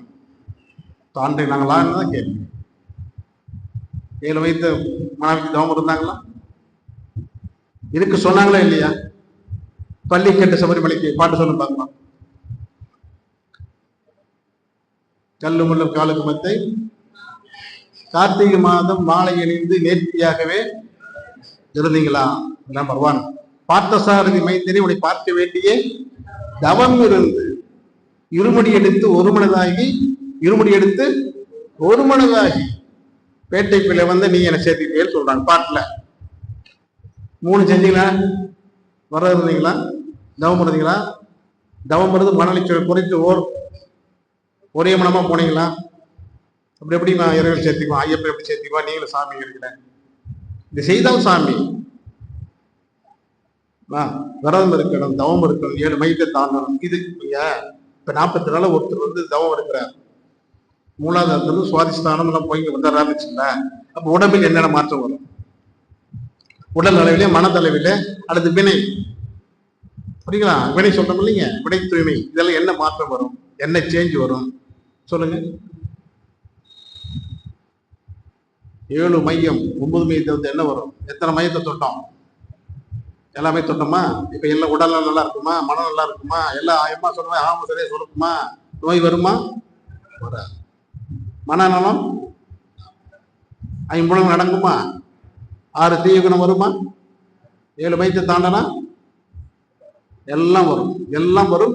வினை தூய்மை வரும், வினைப்பதிவு விலகும். துரிய வந்துட்டா பிராப்த கர்மா, அங்க போயிட்டா சஞ்சித கர்மா. இப்ப பிராப்த கர்மா போக்கும் இடம் 7 மையம் தான். 7 மையத்தை யார் தாண்டுகிறாலும் பிராப்த கர்மா வரைக்கும் போயிடும். கிட்டத்தட்ட சஞ்சித கர்மாவும் ஓரளவுக்கு போயிடும். உங்களுடைய விந்துநாதத்தை குண்டலி சக்தி, அந்த விந்துநாதத்தில் பாவம் இருந்தால் தோஷம், அதையே சுத்தமாக்கி தூய்மையாக்கி இங்க கொண்டு வந்தா அமிர்தம். தலைக்கு துரியத்துக்கு வந்து அமிர்தம், மூலாதாரத்தில் இருந்தால் தோஷம், விஷம். இப்ப இது 7 மையத்தை தாண்டா நம்முடைய தோஷம் அமிர்தமாகுமா? ஆகாதா? அமிர்தம் தயவுக்கு கொண்டு வந்தால் ஏற்றிவிடப்பா இருமுடி, இல்லாட்டி வீட்டிலே இருக்க வேண்டியதான், போகணும் அவசியம் இல்லை. உன்னுடைய தோஷத்தை நீக்கி அந்த வினையை போக்கி நீ அமிர்தத்தை தலைக்கு கொண்டு வந்தால் துரிய தீட்சை கொடுக்கலாம், ஏற்றிவிடப்பா. சரிங்களா? இப்ப 5 அடங்கிச்சா, 6 தீகம் போயிடுச்சா, 7 மையத்தை தாண்டிட்டீங்களா, எல்லா நடுவும் வந்துடுச்சா, 7 கூட்டல் 5 கூட்டல் 6 என்ன? 18 படி. இதெல்லாம் செஞ்சீங்கன்னா 12 படி ஏறலாம். புரியுங்களா? 7 படி ஃபர்ஸ்ட், 7 மையம், அடுத்த 5 படி புலன்கள் அடக்கம், அடுத்த 6 படி 6 தீயங்களும் தீகுணம் இல்லை. அங்க தத்துவ மிஷின் போட்டிருப்பாங்க, அங்க பாருங்க ஐயப்ப சிலைக்கு மேல தத்துவ மிஷினா இன்று முதல் நீயும் நானும் ஒண்ணு, நான் வேறு நீ வேற இல்லை, வா 2 பேரும் ஐக்கியமாயிட்டு அர்த்தம். எப்படி அது நம்ம எப்படி சாமி சொன்னோம், எப்படி ஐக்கியமாயிட்டாரு, எப்படி முக்தி ஆயிட்டாரு அவரு? நம்ம நினைச்சிட்டு இன்னைக்கு நினைச்சிட்டு இருக்கிறோம்ல, நம்பிக்கை நினைக்கிறோமா இல்லையா? இதெல்லாம் நடந்ததான் தான் கேள்வி. நடந்தாம எப்படி 12 படி ஏற முடியும்? முதல்ல சிந்திக்கும் ஆற்றல் நமக்கு கொஞ்சம் கம்மிமா. அதான் அதனாலதான் அறியாமை என்ற இருளை போதுவதால் அறியாதவர்கள்லாம் நம்மளை புரியுங்களா? எல்லா சிலைகளும் நம்ம சொல்லுகிறது நீ புனிதமாக்குவதற்கு என்ன இருக்கிறோம். இன்னொன்னு, இதுல அம்மா சொன்ன மாதிரி சைவ சித்தாந்தத்துல பதி பசு பாசம், இந்த வார்த்தை கேள்விப்பட்டிருக்கீங்களா? நம்ம எம்ஏ முடிச்சவங்க, டிப்ளமோ முடிச்சவங்க அந்த வார்த்தை வருது, பதி பசு பாசம். சைவ சித்தாந்தத்தின் முக்கிய கோட்பாடு அப்படின்னா என்ன? பதினா இறைவன், சரி. பசுன்னா உயிர், நாம். பாசம்னா பாசக்கயிறில் இந்த பசு என்ற நாம் பாசக்கயிறு கட்டி அதோடு இணைந்து அதோடு துன்பப்பட்டு துவழ்கிறோமா அல்லது இறைவனோடு சேர்ந்தோமா? அதான் கேள்வி.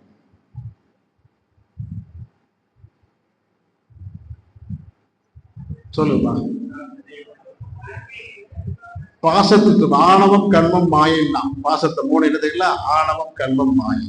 ஆணவம்னா தன்முனைப்பு ஈகோ, அடுத்தது கண்மம்னா சஞ்சித கர்மா, பிரார்த்த கர்மா, ஆகாய கர்மா, மயக்கம்னா புலன் மயக்கம், பொருள் மயக்கம்.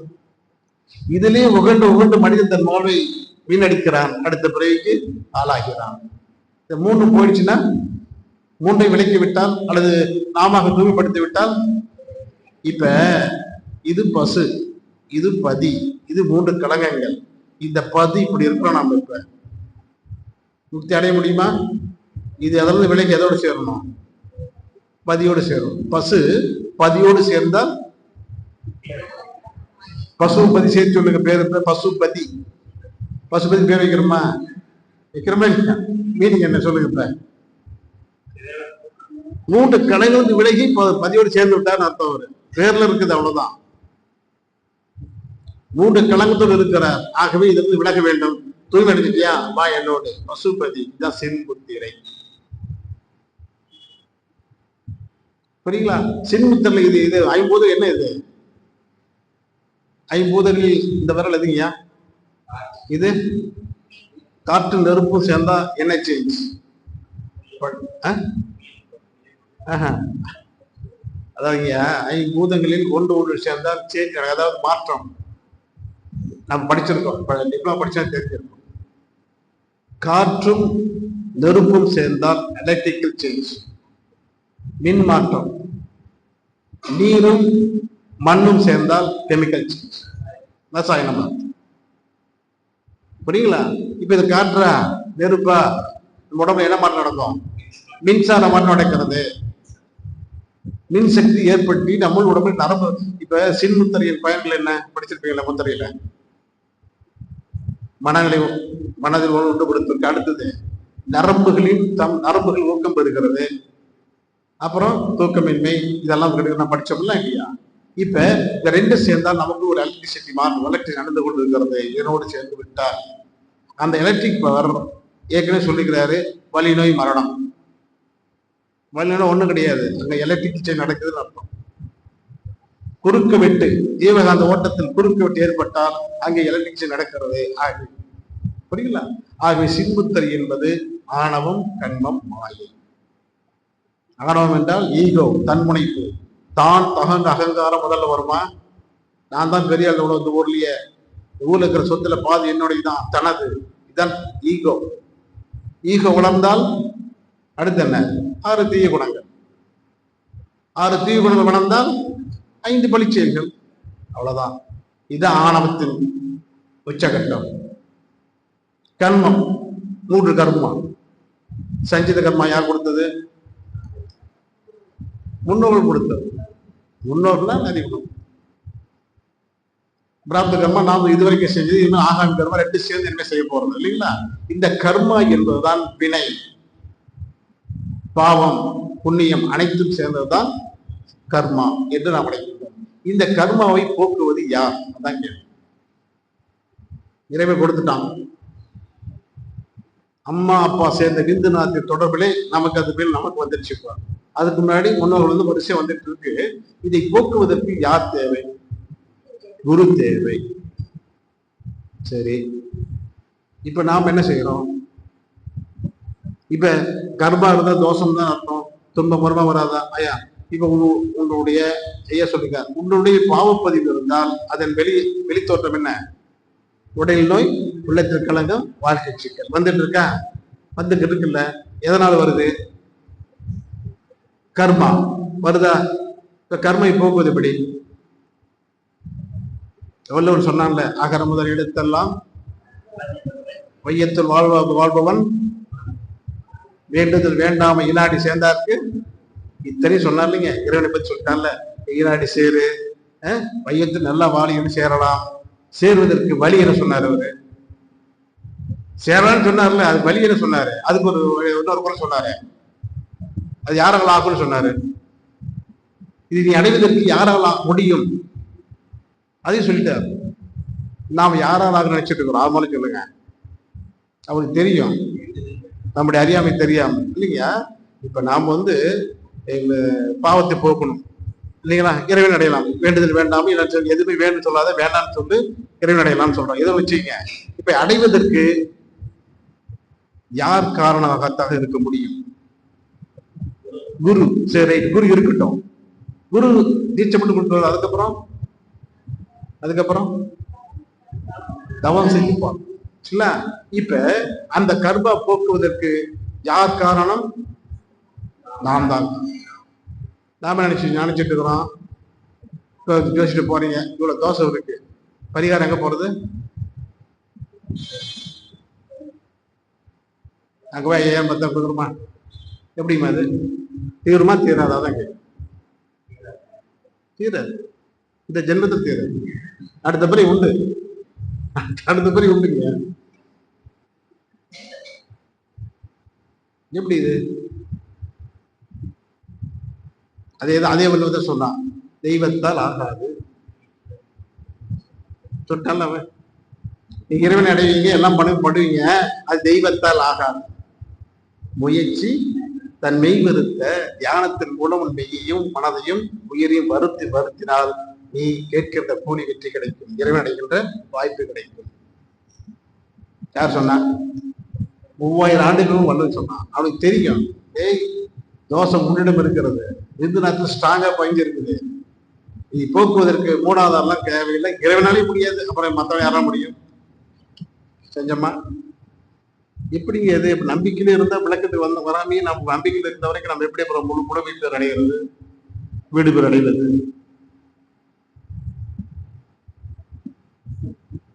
ஆணவ கர்ம மாயை 3 சிறுபத்திரை தான் சொல்லுவாங்க. இந்த 3 யார் விடுபடுகிறார்களோ அல்லது தூய்மைப்படுகிறார்களோ, வினை தூய்மை மன தூய்மை அடைந்தவர்கள் இறைவடையலாம். அதான் இருள் சேர் இருவனையும் சேரா பொருள் சேர் புகழ் புரிந்தார் மாட்டு. 2 கணையும் சேரக்கூடாது, அல்லது போக்க வேண்டும். போக்கணுமா? எப்படி இறைவனை அடைகிறது? நாம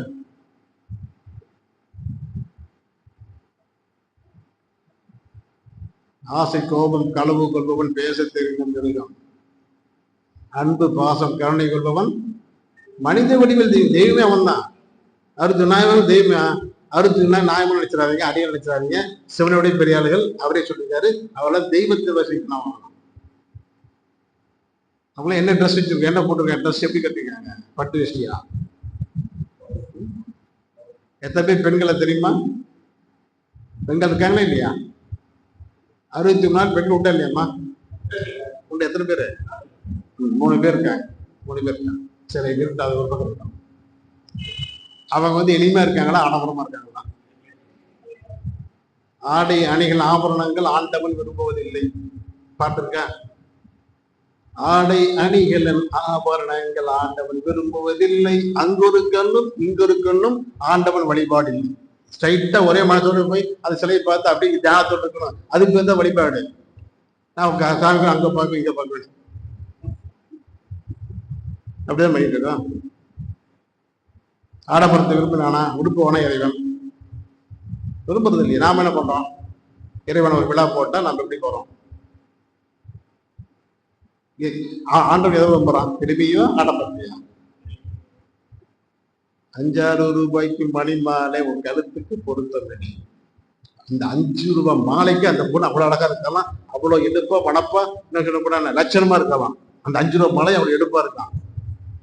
சொல்றான்னு பாட்டு. அடுத்த வரி என்னங்க? பட்டிபடப்பட்டனா, அம்மூரு மீனாட்சி பார்த்தாலும் அவ கண்ணுக்கு வருத்தப்படி. அம்மூரு மீனாட்சியை வருத்தப்படலாம் அப்படி அழகா பார்த்து. 5 ரூபாய் மணி போட்டா இல்லைங்க, அதுக்கே இவ்வளவு அழகா அடியப்பா அப்படின்னு இவன் வருத்து போறாளாம். யாரு? மதுரை மீனாட்சி வருத்து போறாளாம். ஏன் மதுரை மீனாட்சி கண்ணதாசன் போட்ட சொல்லுங்க பார்க்கலாம். அப்பதான் வேறு போட்டிருக்கா. அவளுக்கே ஒரு இவ்வளவு பெரிய வைரபுத்தி போட்டு நமக்கு இந்த லட்சணம் வரல, இந்த அமைப்பு வரல, இவளுக்கு வருதுடா. அப்ப இறைவன் எதை விரும்புகிறான்? நாம என்ன பண்றோம்?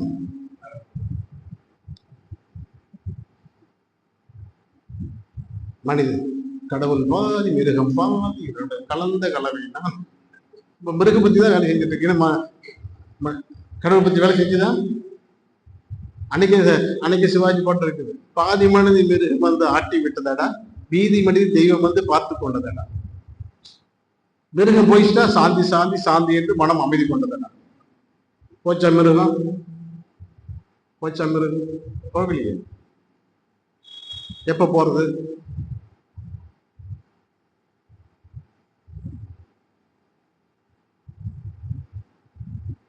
சரி, இந்த ஆணவம் கர்மை மாயை 3ஐயும் போக்குவதற்கு போக்கினால் இறைவன் இடையெல்லாம் சொன்னோம்ல, சொன்னோமா? அது எப்படி சாத்தியம்? நான் சபரிமலை போறவனுக்கு இறைவன் அடைய முடியும் நம்ம வழியில போனா. இதுக்கு பேர் என்ன யோகம்? தவம் பண்ணப்பல. இதுக்கு என்ன யோகம்? ராஜயோகம். பக்திக்கு பக்தி யோகம். கர்மா நல்லா கர்மா செஞ்சா கர்ம யோகம். ஞானத்தின் அடைஞ்சா ஞான யோகம். இதுக்கு தவயோகம் தான் பேர் வைக்கணும். நீங்க தியான யோகம் வைக்காம தவயோகம் வைக்காம ராஜகம் பேர் வச்சுங்க. பேர் வச்சாங்க, நாம வைக்கல, வச்சாங்க. இந்த 4 யோகத்துக்கு தலைமை தான், தலைமை இல்லை. இந்த 4லுமே இந்த தவம் இல்லாமல் எதுவும் நிறைவேறாது. தவம் இல்லாமல் நீங்கள் பக்தி யோகத்தை அடைய முடியாது. தவம் இல்லாமல் கர்ம யோகத்தை அடைய முடியாது. தவம் இல்லாமல் ஞான யோகத்தை அடைய முடியாது. இப்ப ஞான யோகம் யார் அடைஞ்சாங்க? யாரும் அடைஞ்சாரா? ராம இளவயது அடைஞ்சாங்க இல்லையா? இப்படி இளவயது அடைஞ்சாங்க, நாமே அடைய முடியல. அவங்க 3 தலைமுறை தவம் பண்ணி 3 தவணை தவம் என்றால் அவர்கள் விந்துனாத 90% கொண்டே 10% தான் பாவம். அந்த 10% போது எவ்வளவு நாள் ஆகும்? இளமையிலேயே ஆயிட்டாங்க, ஞானம் பெற்று விட்டார்கள், இறைவன் அடைந்து விட்டார்கள். அப்ப அதுக்கு தவம் தானே தவம் காரணமா? விவேகானந்தர் இளமையிலே ஞானம் பெற்றார். அவர் காரணம் இல்லை, அவருடைய முன்னோர் காரணம். இந்த பக்தி யோகம், பக்தி யோகத்தில் எப்படி நாம யோகத்தை அடைவது? தொடுதல் என்றால் என்ன? கும்பிடுதல் என்றால் என்ன? கோயில போய் கும்பிட்டு வா அப்படிங்கிறோம்ல, அப்படி என்னமா? புது கோயில் கட்டுறோம், சாமிக்கு அபிஷேகமா கும்பத்துக்கு அபிஷேகமா? ஏன் நீ கட்டுறது கோயில் கும்பத்துக்கு? கோயிலுக்கா? சாமி தான் கட்டுனீங்க, அப்புறம் கும்பாபிஷேகம் இது கும்பத்தான் அபிஷேகம் பண்றீங்க. ஏமா நம்பிக்கையிலிருந்து விளக்கத்து வரணும், அதுக்குதான் இந்த கேள்வி. சொல்லுங்கம்மா. ரிசீவ் பண்ணணும். சரி, உள்ள இருக்கிற இறைவனுக்கு சக்தி உண்டா இல்லையா? எப்ப?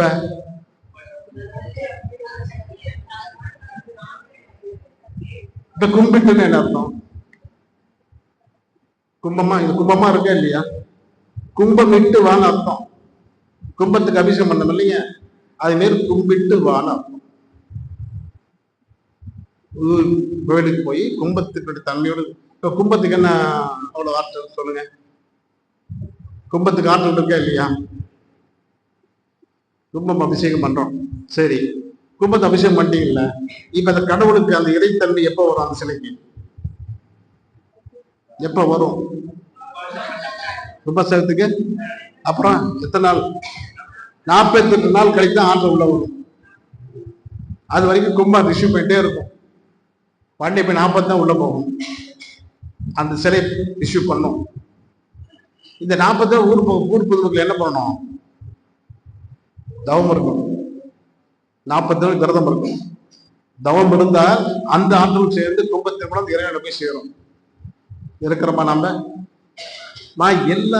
எல்லா வழிமுறைகளும் தவத்தை வச்சுதான், தியானத்தை வச்சுதான். நீங்க ஒரு விழா போறீங்க இல்லம்மா, பூச்சாட்டுன்னு என்ன? ஃபர்ஸ்ட் பூச்சாடுறீங்கல்ல, பூச்சாட்டிட்டு அடுத்த நாள் இது பட்டி போட வேண்டியது 5 நாள் சாப்பிட்டு என்ன விரதம் பண்ணீங்க? 5 நாள் என்ன விரதம் இருந்தீங்க?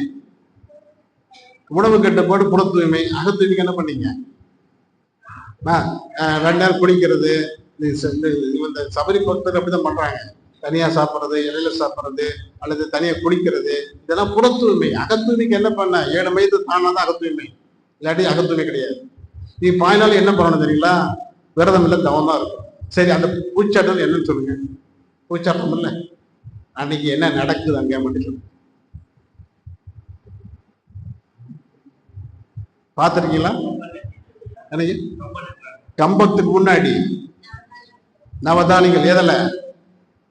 நிலத்தை தோண்டி பூவிட்டு நிலத்தை தோன்றாங்க. 5 பூதங்கள் மூலாதாரம் எந்த பூதம்? மண்ணுக்குரியது. மூலாதாரம் ஸ்டார்ட் பண்ணியாச்சா? இப்போ உங்களுக்கு தவம் இந்த தேர்ச்சி எப்படி கொடுத்தாங்க? மூலாதாரத்துல இருந்து தொட்டு அப்படியே கொடுத்தாங்களா? பின்னாடி அப்படியே தண்டு விடத்தின் மூலம் தான் கொடுக்க முடியும். புரியுங்களா? இப்ப மூலாதாரம் ஸ்டார்ட் பண்ணியாச்சு, பூ சாட்டியாச்சு. அடுத்தது என்ன? தண்டு விடம். அதான் என்னது? எத்தனை மூலிகள் இருக்கு? 3, 5, 10, 12. ஏன் 3? 2 புருவம். குண்டலி சக்தி மூலாதாரத்திலிருந்து எங்க வந்துருச்சு? ஆகி வந்துருச்சு. தீச்சட்டி வச்சிடறோமா? எதில் வச்சோம்? என்ன மீனிங் தெரியல. மூலாதார இந்த கொள்ள சக்தியை தண்டுவிடத்தின் மூலம் ஏற்றி ஆகனில் வைத்தாச்சு. வச்சுட்டோமா? அடுத்த நாள் துரியை தர முடியுமா? அதுக்குதான் ஸ்டார்ட் 14 நாள் நீ ஆகனிலேயே நீ தவம் இருக்கணும். அப்பதான் துரியை வசப்படும். 15 நாள் நீங்க என்ன பண்ணணும்? தவம் இருக்கணும். தவம் இருந்தால் துரியை வசப்படும். வசப்பட்டால் துரிய தீட்சை கொடுக்குறாங்க. அதே துரிய வசப்படும் என்ன கொடுக்குறாங்க சொல்லுங்க? 15 நாள் கழிச்சு நோம்பி ஸ்டார்டிங் தலைக்கு வெயிட் தரணும். தலைக்கு வெயிட் கொடுத்தாவே அது வந்து என்னது? தீட்சை தான். அது இப்போ 15 நாள் இருந்துருக்கிறீங்க, காப்பு கட்டிக்கிறீங்க இல்லைங்களா? சரி, கட்டியாச்சு, பிடிச்சாச்சு, 15 நாள் முடிஞ்சு போச்சு. இப்போ துரிய தீட்சை எப்படி வாங்குறீங்க? தீர்த்தப்படம், தீச்சட்டி தான் எடுக்கணும். எடுத்தாச்சா? துரிய தீட்சை வசப்பட்டுருச்சா? இப்ப இறைவன் அடையணும். அவங்க அடுத்து துரியாதீதம் போகணும். போறாங்களா இல்லையா? எப்படி போறான்னு படி சொல்லு. போறாங்க. இப்ப பூ மிதிச்சுட்டு வராங்க இல்லையம்மா, அவ கால் விழுவுறீங்களே இல்லையா? எப்படி தெய்வமானாங்க சொல்லுங்க? இறைவன் ஆயிட்டாங்களா? அவங்க எப்படி ஆனாங்க? நீங்க ஏன் காலை விழுந்தீங்க? அந்த சபரிமலை பக்தர் விழுந்தவா விழுந்தீங்களா இல்லையா? இப்ப சொல்லுங்க, எந்த விதத்தில் அவங்க இறைவனை அடைந்தார்கள் அல்லது எப்படி போனாங்க? நம்ம கணக்குப்படி நம்பிக்கை போறாங்க தான், உண்மைதான். சொல்ல பாருலாம். இப்படிதான் மூலாதாரத்தை ஆரம்பிச்சு காப்பு கட்டி 15 நாள் விரதம் இருந்தால் துரிய வசப்படும். தீச்சட்டி தீக்க வச்சுக்கலாம். அடுத்தது குண்டம். எது இறங்குறோம்? குண்டம், பூ மிதித்தல். அப்படித்தானே? அது நெருப்பு தானே, சூடு தானே. நெருப்பு மிதித்தல் ஏன் சொல்ல மாட்டேங்கிறீங்க? அதென்ன குண்டம் மிதித்தல்? இது குண்டம் அல்ல, குண்ட சக்தி. துரியத்தின் குண்ட சக்தியை நம் மனம் மூலம் இறைவன் துரியாதீதம் போய் இறைவனை சேர்த்த போறாங்க. இறைவன் நேராக அந்த குண்டம் இருக்கு, பாத்துறீங்களா? அப்ப குண்டம் ஏன் பேர் வச்சோம்? குண்ட சக்தி. துரியத்து வந்தாச்சு, அந்த குண்ட சக்தி எங்க போய் சேர்த்தணும்? இவன் சேர்த்தணும். குண்டத்துல யார் இறங்குறா? தீச்சட்டி தேர்த்து எடுத்தவங்க இறங்குறாங்களா? இன்னொன்று பூ மிதித்தல் ஏன் சொல்றோம்? பூ மிதித்தல் இங்கயா மூலாதாரத்துல இருந்தா அது பேர் கொண்ட சூடு, இங்க வந்துச்சுன்னா குளிர்ச்சி. துரியத்துக்கு வந்துட்டால் அந்த குண்ட சக்தி குளிர்ச்சி ஆக்கி விடும். ஆக பூ போல ஆயிடுச்சு. இப்ப சக்திகளம், அது சக்திகளம் தான். அது சக்திகளை குண்டல் சக்தி கொண்டு போய் நேராக போய் இறைவனை அடைஞ்சிட்டோம். இறைவனை அடைஞ்சிட்டு அங்க வெளியே வந்த உடனே சாமி ஆயிட்டாங்க. உணருமா? இப்ப இந்த பண்டிகையில நம்முடைய தவத்தில் வழிபடுகிறார்களா அல்லது வேறு வழிபடுகிறார்களா? இல்ல, நம்முடைய தவத்தின் முறை இருக்குதா இல்லையா? ஆகவே பக்தி யோகத்திலும் தவம் இல்லையே நீங்கள் யோகத்தை அடைய முடியும். புரியுங்களா? இப்ப சின்முத்திரை தட்சிணாமூர்த்தி போட்டிருக்காரா இல்லையா? கீழே யார் இருக்கா? கீழே 4 சனாதனர்கள் இருப்பாங்க, பாத்துறீங்களா இல்லையா? அவர் சிஷ்யர்ல அவங்க. இவர் ஞானத்தை போதிக்கிறார். அவர் பேர் ஞானகுரு. ஞானகுரு தவத்தில் இருக்கிறாரா? என்னவா இருக்கிறார்? நந்தி. சரி, முக்திக்கு என்ன மீனிங்கு? 3 தீ முக்தி. ஆணவம் கர்மமாய் என்ற 3 தீயை நீ போக்கினால் முக்தி அடையலாம். 3 தீயா இருக்கு நம்ம உடம்புல, மூலாதாரத்துல. அதை நீங்கள் போக்கிவிட்டால் முக்தி. இப்ப நம்மகிட்ட எத்தனை தீ இருக்கு? நம் தீ 3 தீ முக்தி. இப்ப நந்தினியை பேர் வச்சுங்க, காலமாடு தானே? காலமாடுதாம்மா, நந்தினியை பேர் வச்சோம். இப்ப நந்தி என்ன பண்றாரு? அதுல இறைவனை பார்த்து என்ன உட்கார்ந்து இருக்கிறாரு? என்ன பண்றாரு? கண்ணை மூடிட்டு இருக்காரா, திறந்து இருக்காரா? தவத்தில் இருக்கிறார். நந்தி கொடுக்க போலாமா? ஏன் தவத்தில் இருக்கிறார்? இல்லை, இன்னைக்குதான் தெரியும், முன்னாடி தெரியுமா உங்களுக்கு? அதை தவத்தில் இருக்கிற தவத்துக்கிடையே செய்யக்கூடாது, ஆக போகக்கூடாது. அது அவர் நந்தி இல்லை, நம்பி தான். அது நாம தான், ஜீவாத்மா. நாம பரமாத்மாவை நோக்கி தவம் இருக்கிறோம். எப்படியாச்சும் என்னை சேர்த்திக்க, இந்த தீ நான் கலந்து விடுகிறேன், என் தீ நம் தீயை கொண்டு நான் கலைந்து போகிறேன், நீ என்னை சேர்த்துக்கொண்டு தவத்தில் உட்காந்துக்கிறார் நந்தி. தட்சிணாமூர்த்தி தவத்தில் இருக்கிறார். சண்டிகேஸ்வரர் தவத்தில் இருக்கிறார்ல, ஏன் தட்டுறீங்க அவருக்கு மட்டும்? தட்டக்கூடாதால கட்டலாமா? அது ஏதோ ஒரு பக்கம் இருக்கட்டும், ஏன் தட்டுறீங்க? அதான் கேள்வி. சரி, இவங்க தசமதி தவத்தில் இருந்தார், நந்தி தான் தவத்தில் இருந்துச்சு.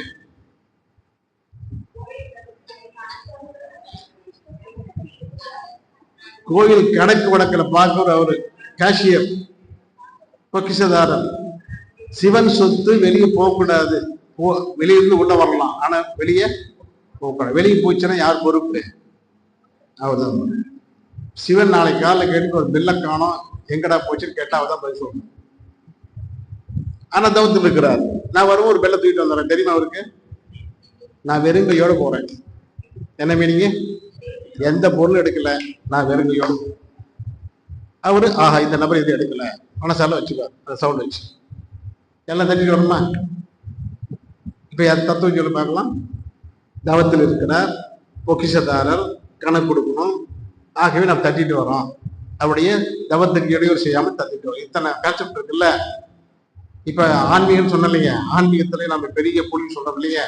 அவங்க 30 வருஷமா நான் ஆன்மீகத்தை போயிட்டு சொல்றாங்க இல்லைங்க. அவங்களுக்கு ஏன்டா திட்டம் கேளுங்க. செவிட்டு சாமி தான் அப்படிதான் சொல்றாங்க. செவிட்டு சாமி, காது கேட்காது, ஆகவே தட்டிக்கிறோம். எப்படிமா அப்ப தவம் பண்ணோம்னா செவிடா? அப்படிதான் ஆகி போச்சு. இப்ப தவத்தில் அமைதியா உட்காந்து செவிட்டு, காது கேட்காது, ஏன் சொன்னாலும் கேட்க மாட்டார், அப்படித்தானே? சரி, இப்ப தவம் இருந்தீங்களா? அங்க போய் தவம் இருந்தீங்களா? நந்திகிட்ட உட்காந்து தவம் இருந்தீங்களா? அல்லது அங்க தசம இருந்தீங்களா? அந்த கர்ப்பகரத்துல இருந்தீங்களா? அல்லது சண்டேஸ்வரி இருந்தீங்களா? தவம் இருக்குன்னு சொல்லி தானே சிலையை வச்சாங்க முன்னோர்கள். ஏன் இல்லை? இஸ்லாமத்தில் தொழுகைன்னு சொன்னாங்க. தொழுகைன்னு என்ன? வஜ்ராசம் போட்டு தவம் இருக்கிறது தான் தொழுகை. நம்மளது தொழுதல் சொன்னாங்க. தொழுகைன்னு சொன்னாங்க. தொழுனா கையில் தூக்கி தொழுகிறது இல்லை, தழுவுதல். மனதார இறைவனை தழுவுதல் தவத்தின் மூலம் தொழுதல் அர்த்தம். தொழுகைன்னு அர்த்தம் அதேதாங்க தொழுதல். அப்படியே கிறிஸ்டியானிட்டி போனீங்கன்னா ஜபம். புரியுங்களா? ஆக இறைவனை அடைவதற்கு இதுதான் தேவை என்று எல்லா மதங்களும் தவத்தைத்தான் முதன்மைப்படுத்தியது. அதே மாதிரி இந்து மதம் அதைத்தான் முதன்மைப்படுத்தியது. கடைசியில் வரும்போது மணிமண்டபம் இருக்கு பாத்தீங்க சார், இது தியான மண்டபம். எல்லா கோயிலும் பார்த்துருக்கீங்களா? பெரிய பெரிய கோயிலும் போய் பாருங்க, கடைசியில் வெளியே வரும்போது தியான மண்டபம்னு போட்டு. நீங்க வீட்டு வர்றதுக்கு முன்னாடி தியானத்துல உட்கார்ந்து, நான் இந்த 3 பக்கம் எங்களை தவம் வந்து இல்லை, உடல் முழுவதும் பரவிட்டு கொண்டு அந்த வைப்ரேஷன் நேரா வீட்டுக்கு வரணும். எங்கேயும் வைப்ரேஷன் வேஸ்ட் ஆகிடக்கூடாது. ஆகவே கோயிலுக்கு போயிட்டா எங்க வரணும்? வரீங்களா? வர்றீங்க தான். ஆனா தவத்தில் இருந்தீங்களா? நிறைய வைப்ரேஷன் இருந்துச்சா உடம்புல? எப்படி கேது? கோயிலுக்கு போனா வீட்டுக்கு போற மட்டும் தெரியுது நேரா, ஆனா தவத்தில் இல்லையே. தவத்தில் உட்கார்ந்து வர சொன்னாங்க. தியான மண்டபத்தை உட்கார்ந்து நேர வீட்டுக்கு வர சொன்னாங்க. அவன் தியானத்துல உட்காந்து வீட்டுக்கு வர சொன்னோம் இல்லைங்க. தியானத்தை எடுத்துட்டாங்க, உட்காந்து வீட்டுக்கு. இன்னைக்கு உட்காந்து வரீங்களா இல்லையா? உட்காந்து வரோம். உட்காந்து ஒரு சொந்த சோதனை போயிட்டு தேங்காய் பழம் தான் உடனே சாப்பிட்டு எப்படி நம்பிக்கையிலே இருந்து இப்படி விளக்கத்துக்கு வரதே இல்லையா? ஏன் இஸ்லாமியர் தொழுகை நடத்துகிறார்கள், கிறிஸ்டியானிட்டி வெள்ளி ஞாயிறு போய் ஜபம் செய்கிறார்கள். நாம மட்டும் இறை வணக்கம் என்ற பெயரில் இணக்கம் கூட இல்லாம போயிட்டு வந்துட்டோம். யோசனை பண்ணணும். முன்னோர்கள் வச்சாங்களா இல்லையா? ஏன் வச்சாங்க? எதுக்கு வச்சாங்க? தீப பேச்சு பண்ணீங்களா? அகத்தாய் 2ல எத்தனை நிமிஷம் பார்க்கணும், எத்தனை நிமிஷம் கண்ணம் போடணும்? அங்க என்ன மாற்றம் நடக்குது? இந்த பஞ்சபூதம் அனைத்தும் அடுத்து சேர்க்கிறது. அந்த பிரபஞ்ச ஆற்றல் அப்படியே நம்ம ஜீவகாந்தம் நம்ம செலவாகும். அந்த பிறகு அப்படியே வான்காதல் அப்படியே உள்ள போகும். ஒரு நிமிஷம் 10 உள்ள போயிடுச்சா, டக்குன்னு கண்ணம் போனா அந்த வான்காதல் ஜீவ கலந்து நம்மளும் ஒரு மாற்றத்தை பண்ணி மிகப்பெரிய உற்சாகத்தை கொடுக்கும். அப்படிதான் அர்த்தம். அதான் உண்மையும் கூட. முன்னோருக்கு தெரியுமா தெரியாதா? தெரியும். பார்த்தாங்க, தவறுலாம் இருக்குல்ல, தீப பேச்சு பண்ண மாட்டேன்ட்டான். அப்படியே கோயில் தீபத்தை ஏற்றினாங்க. ஒரு சிலையை வடிவமைத்து இந்த சாமிக்கு தீபம் ஏற்றணும், போய் பண்ணுடா போய் எல்லாத்தையும் அனுப்பிச்சாங்க. தீபத்தை ஏத்து பார், கண்ணை மூடுன்னு சொன்னாங்க. தீபத்தை ஏத்து அல்ல தீபத்தை பார், அதை ஏத்து அதை பார்த்து கண்ணை மூடிட்டு வான்னு சொன்னாங்க. அதாவது 1 நிமிஷம் பார்த்து 2 நிமிஷம் கண்ணை மூட அவங்களும் சொன்னாங்க. நாம இப்ப என்ன பண்றோம்? கண்ணை மட்டும் மூடும்.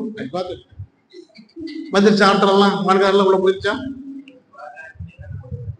வான்காதெல்லாம் போயிடுச்சுங்களா?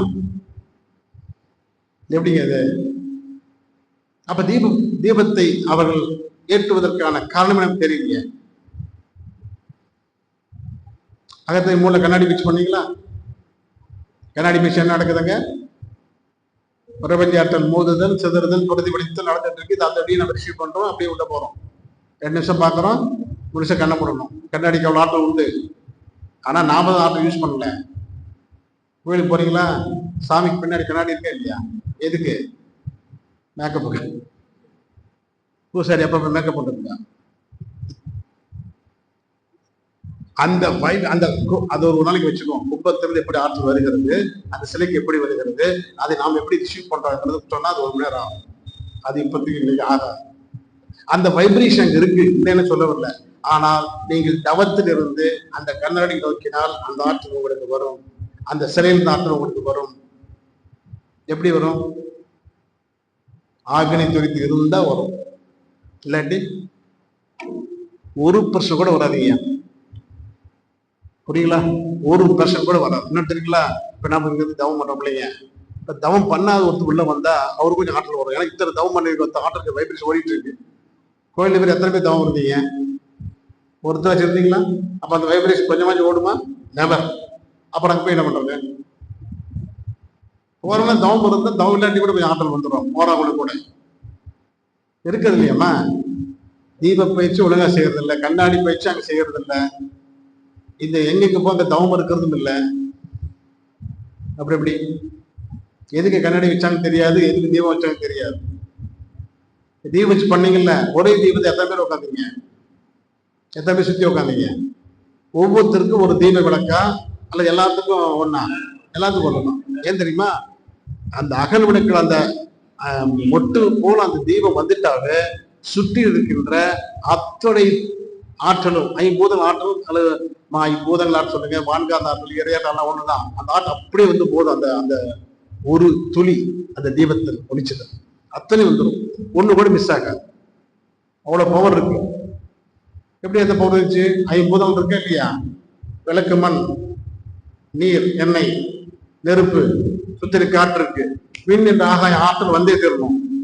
4 அடிபட்டோமா, முதல் விண் என்ற ஆகாய ஆற்றல், அதாவது அதை பிரபஞ்ச ஆற்றல், வானகாந்த ஆற்றல் அப்படியே வந்து போதும். சரி, 1 நிமிஷம் பார்க்கறீங்க, அந்த ஆற்றல் உள்ள போயிடும். அப்படியே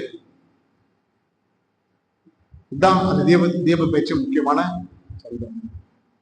இப்போ ஒரு துளியிலே அத்தாற்றல் பெற முடியாதா? அத்தனை பேர் பெற முடியாதா? முடியும் தானே? தீப பயிற்சி அப்படித்தான் பயிற்சி பண்ண சொன்னாங்க முன்னாள் கோயில்ல. இப்போ நாம என்ன பண்றோம் போனா 1008 விளக்கு பூஜை, அப்படிதானே? 1008 பூஜை வைக்கிறதே இல்லையா? எதுக்கு 1008 பூஜை, 1008 விளக்கு? அதான் ஒண்ணுலயும் வருதுங்கிறல்ல, ஒரு விளக்குல வைப்ரேஷன் வருதுங்கய்யா. நீங்க 1000 பேர் போனாலும் அது அதுலயே நீங்க பார்த்துட்டு வந்துக்கலாம். அதுலயே ஆற்றலை நீங்க 1% ரிசீவ் பண்ண போறீங்க ஒவ்வொருத்தரும். எதுக்கு 1008 விளக்கு? நிறைய வைப்ரேஷன் வந்துருமா? இருக்கிற வைப்ரேஷன் ஒரு 10,000 கோடி வச்சுக்கல, நம்மளுடைய கணக்கு அப்படிலாம் கணக்கு போட முடியாது. புயல் வேகத்துக்கு போதுன்னு சொல்றோம், அந்த 10,000 ஒண்ணுலயே போதிருச்சு. அப்ப அடுத்த விளக்கு 1008 விளக்கு யாருக்கு நன்மை, யாருக்கு தீமை?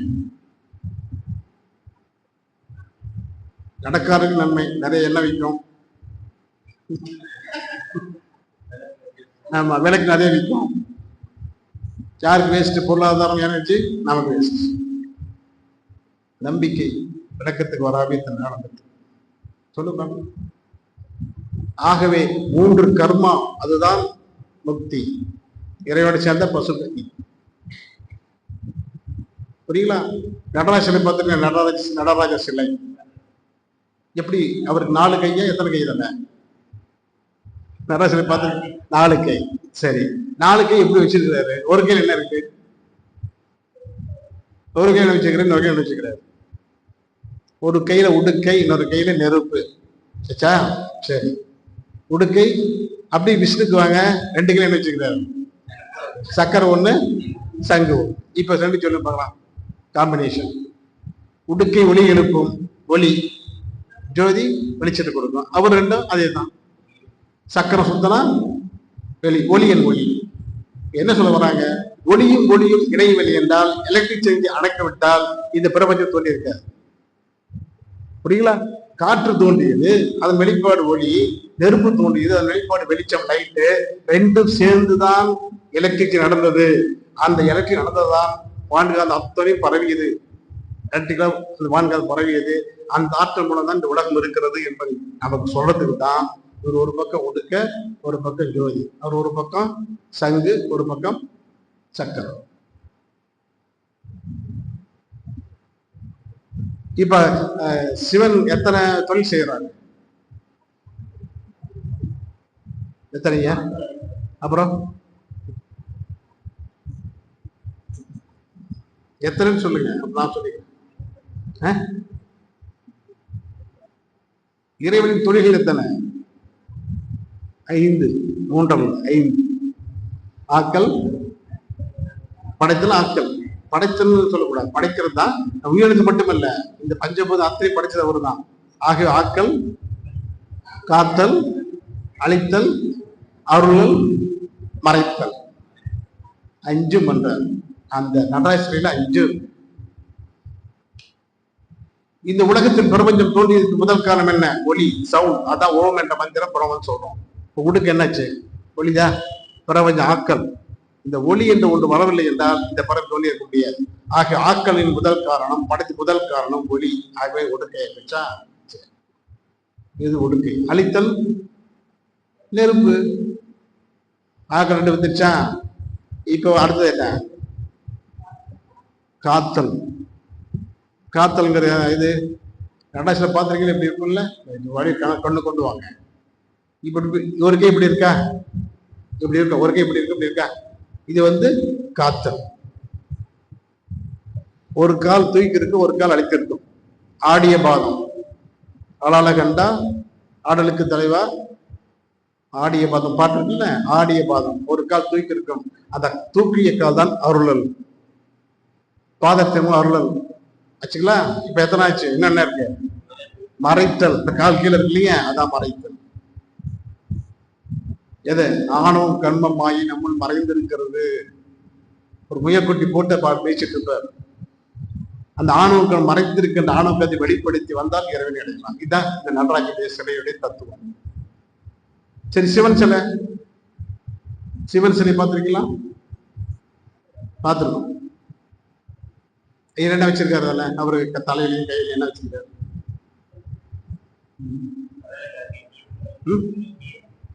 கங்கை நீர் புனிதம். புனித நீர் நம்ம கங்கைன்னு பேர் வச்சிருக்கோம். புனிதம். கங்கை நீர் இல்ல, அமிர்தம்.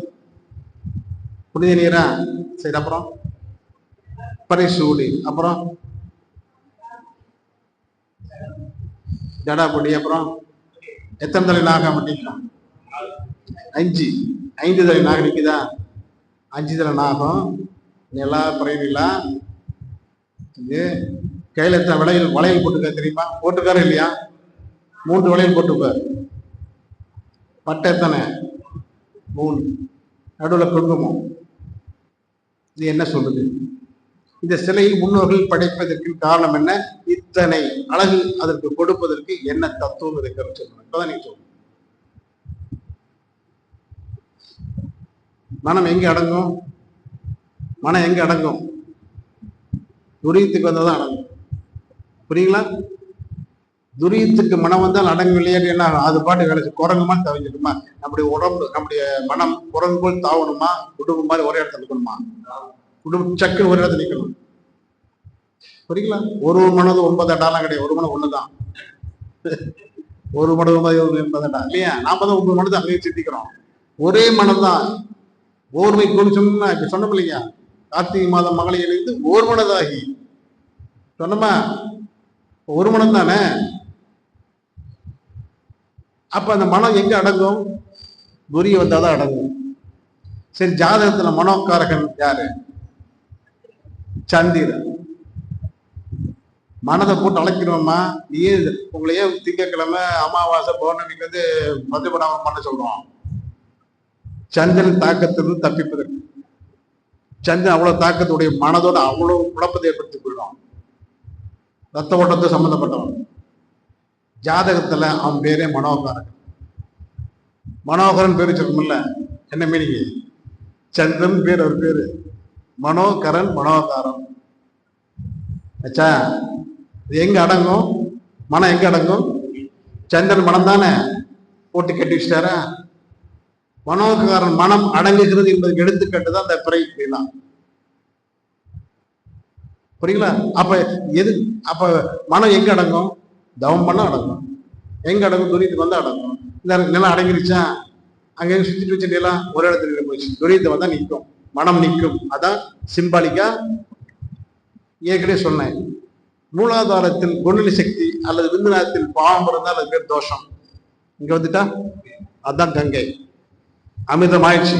உங்களுடைய வீணாத்து பாவங்களை போக்கி அமிர்தமாகி விட்டது. ஆணவம் கண்மம் மாயதான் 3 வளையல். புரியுங்களா? இந்த 3 வளையல் என்னன்னுமா, இப்ப இந்த பக்தி யோகம் அதான் சொல்லுது. உங்களுடைய ஆணவ கண்மை போக்கிவிட்டால் இறைவனை அடைய முடியும் என்று இறைவனே சொல்றோம். சொல்றானா? எத்தனை பட்டம் போட்டிருக்காரு பெருமாள்? எத்தனை நாமம் போட்டிருக்காரு? 3 தானே. இப்ப 3 அர்த்தம் என்ன? அது எப்படி ஆணக்கண்மை? அது வெள்ளை சிகப்பு வெள்ளை சொத்தம் வச்சுங்க. அங்கேயும் வெள்ளை சொத்தம் வச்சோம். வெள்ளை சொத்து எப்படி ஆணக்கண்மை அப்படின்னா, நாளைக்கு ப்ளூ கலர் நான் போடுறேன், அதுக்கு ஆணக்கண்மாயவா இப்படி? ஆணக்கண்மாய் ஓகே, ஒத்துக்கிறேன், கரெக்டு தான். அதுக்கு ஏன் வெள்ளை கலர் கொடுத்தீங்க? 2 பேர்த்துக்குமே. இவருக்கு வெள்ளை, அவருக்கு வெள்ளை. இவருக்கு மஞ்சள், சிவப்பு. சிவப்பு இல்லை, காவி கிட்டத்தட்ட கொடுத்துமா இல்லையா? இப்ப என்ன சொல்ல வர்றாங்க அந்த 3 கோடு? என்னம்மா? சரி, அதுக்கு வெள்ளை கலர் கொடுத்தீங்க, தூய்மைக்கு வெள்ளை, ஓகே. அப்புறம் இன்னும் சரி, அதை இடையே சிவப்பு போட்டீங்க, அதை இளஞ்சிவப்பு பொட்டு. சரி, அப்படியே கோயிலுக்கு வாங்க. அங்க எல்லா கோயில் சுவர் இருக்க, சுத்தி எத்தனை ரெப்பட்ட? வெள்ளை 1, சிவப்பு 1, காவி. இப்ப கான்செப்ட் என்ன சொல்லுது? தத்துவம் என்ன சொல்லுது? ஆணின் விந்து நிறம் வெள்ளை, பெண்ணின் நாதத்தின் நிறம் இளஞ்சிவப்பு. என்ன சொல்ல வராங்க பார்த்தீங்களா? உன் நாதத்திலும் விந்திலும் இருக்கின்ற இந்த ஆணவம் கர்மமாய் என்ற 3 பலத்தையும் போக்கிவிட்டால் இறைவனை அடையும். நீங்க பாருப்பா, நீங்க 3 மலத்தை போக்காவிட்டால் வாகிலிருந்து துரியம் வர முடியாது. நாம எப்படி போடுறோங்கிறது துரியம் உச்சத்துக்கு போயிட்டோம். அங்க வெள்ளை காவி இருக்கா, அதுக்கு என்ன சொல்றாரு? அதே கான்செப்ட் தான், கலர் மாற்ற முடியாது. இப்ப இந்த சிவன் இத்தனை சொல்லுதா இல்லையா? இத்தனை தத்துவம் சொல்லுதா இல்லையா? நாமே கேட்கல. ஏன் விளக்கத்துக்கு வரல? நம்ம ஏன் விளக்கத்துக்கு சொல்லவே இல்லை? சொல்லுங்க வா, படம் கிடைச்சா குடிச்சுக்கலாம். ஐயா குடிச்சுக்கோங்க. புரியுங்களா? என்ன சொல்ல வரோம்னா, சொல் புத்திக்கு சுயபுத்திக்கு வரும். ஃபர்ஸ்ட் சுயபுத்திக்கு வந்தா முழுமை பெரு திருப்தி அடைவதற்கு வழி ஈஸியா கிடைச்சிடும். விளக்கம் தெரியாம அதே வந்தாக்கா ஒரு சொல் புத்தியும் கிடையாது, சுய புத்தி கிடையாது. எப்படிங்க இருப்பான்? சொல்லுங்க. சொன்னாலும் கேட்க மாட்டான், தானும் செய்ய மாட்டான். அவனால என்ன வருது? அப்படி இருக்காங்களா? அப்படித்தாங்க. ஒருத்தர் பொண்ணுக்கு மாப்பிள்ளை பார்த்தாரு. அந்த புரோக்கர் பார்த்துட்டே இருக்காரு, அமையவேலாம். புரோக்கர் சரிச்சு போயிட்டு வர்றதே இல்லை. ஒரு 6 மாசம் கழிச்சு அந்த வாயாவேன்னு கூப்பிட்டாரு. ஐயா, பொண்ணுக்கு மாப்பிள்ளை போய் பாருங்க. ஐயா, எத்தனை கூட செக் பண்ணிட்டே இருக்கிறீங்க, அப்ப என்னையா பண்றது? அப்புறம் சரி, இப்ப சொல்லி எதுவும் பண்ணிடலாம், என் வயசாகுது அப்படின்னா. ஒரு சூப்பரான மாப்பிள்ளை 10க்கு 8 பொருத்தம் இருக்குட்டான். 10க்கு பண்ணலாம்ல, 5க்கே பண்ணலாம். 10க்கு 8 தான் சூப்பர்யா, பண்ணலான்ட்டான். பண்ணியாச்சு. அங்க மனமடியில உட்காந்துருக்கல. இவர் என்ன பண்றாருங்கய்யா, இந்த புரோகிதர் என்ன பண்றாரு, அரிசி எடுத்து கொடுப்பாரு. அச்சைய மாப்பிள்ளை கையில கொடுத்து போடுங்கிற இவன் வாயில போட்டான். வேலியில நினைச்சு போடுன்னு அதுல திங்கர பொண்ணு வாயில போட்டாங்க. இவரு பதறாரு. அந்த புரோகிதர், இது அபச்சாரம், இந்த மாதிரி புண்ணியமான புரிய அரிசி வாயில போட்டு எச்சில் போயிட்டு டாயிட்டு சத்தம் போடுறாரு. நீ போடுங்கன்னு சொன்னேன், இதுல போட்டு சொன்னீங்க. சாப்பிட்ற பொண்ணு கூட போடுறாங்க, வாயில்தான் போடுவாங்க. இப்ப என்ன கேட்டு போச்சு? இதுல போன அவ்வளவுதானே. இப்ப போ, நம்ம துப்பிட்டாமா? துப்பிட்டான்ல வேலியில. ஐயோ, அபச்சாரம், அதை விட அபச்சாரம் போச்சுடா அப்படின்னு. என்னையா வாயில போட்டாலும் அபச்சாரங்கிற, வேலியில போட்டாலும் அபச்சாரங்கிற, போய்யா இன்னும் முடியலையா பிச்சை விட்டான். அடுத்து தாலி கட்ட நேரம் வந்துச்சு. தாலி எடுத்து கொடுத்து கட்டுனார். அதுக்கு என்ன சொன்னா, இந்த வேலை வச்சுக்காத, இப்படி கட்டா ஏன்டா முடிச்சு அந்த பக்கம் போட்டாங்க, இந்த பக்கம் போட்டா முடிச்சு இப்படி போட்டாங்க, அப்படி போட்டுவேன், நீயே கட்டுட்டான்.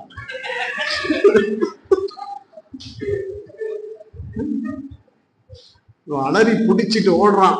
யாரு? பொண்ணு அப்பா கிட்ட. எங்கேயா பிடிக்குது மாப்பிள்ளையே இப்படி பண்றான்னு. யோ புரோக்கருக்கு வாயா, என்ன இப்படி பண்ண, இப்படி மாப்பிள்ளை டாட்டுன்னு 8 10 சரியா டாட்டுன்னு 8 சரியான்னு சொன்னேன். மத்த 2 சரியானு கேட்டியா? மத்த 2 சரியில்லை, அது 2 என்னன்னு கேட்டியா? என்னையா? சொல் புத்தி கிடையாது, சுய புத்தி கிடையாது.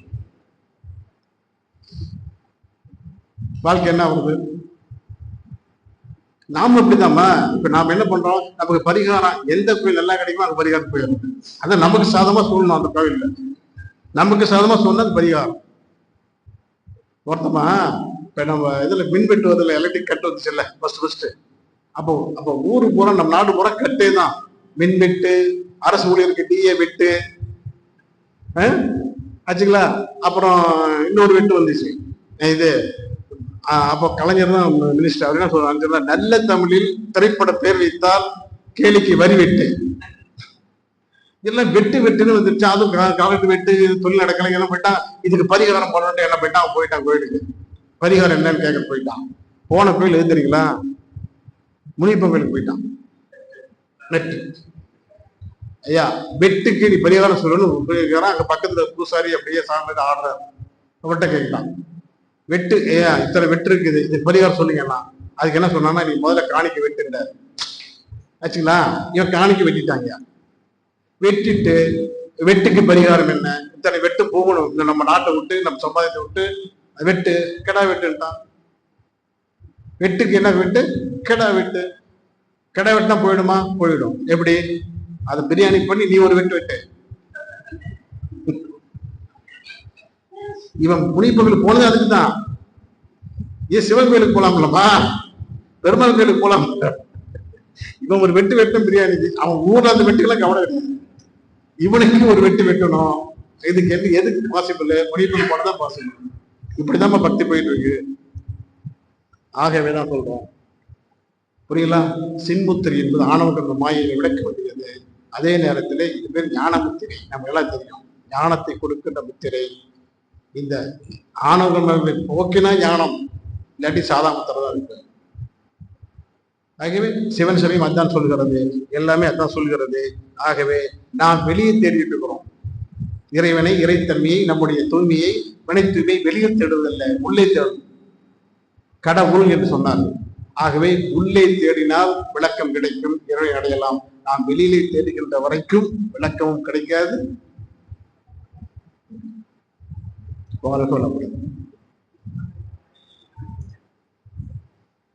சிவமுக்தியம் என்ற தலைப்பிலே பேராசிரியர் பெருமகனார் ஒரு சைவ சித்தாந்த கருத்துக்களை மிக தெளிவாகவும் விளக்கமாகவும் சொன்னார்கள்.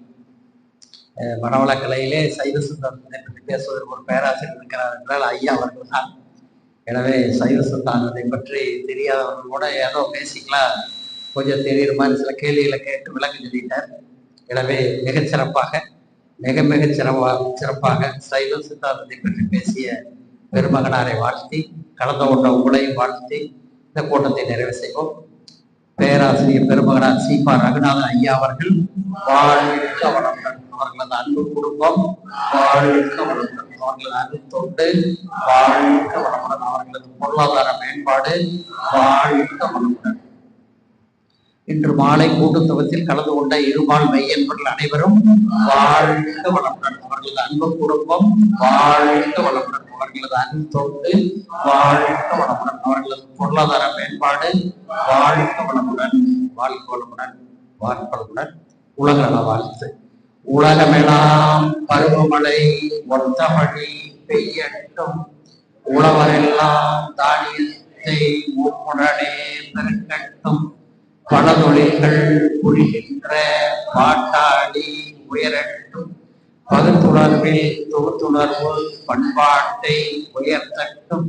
கழகங்கள் போட்டி வகை கடந்தாட்சி நடக்கட்டும். கல்லாமை கடன்வறுமை கழகங்கள் மறையட்டும். நலவாழ்வை அளிக்கும் ஞான ஒளி வீசட்டும். நம் கடமை அறவாழ்வின் நாட்டத்தே சிறக்கட்டும். நம் கடமை அறவாழ்வின் நாட்டத்தே சிறக்கட்டும். நம் கடமை அறவாழ்வின் நாட்டத்தே சிறக்கட்டும். வாழ்க வையகம், வாழ்க வையகம், வாழ்க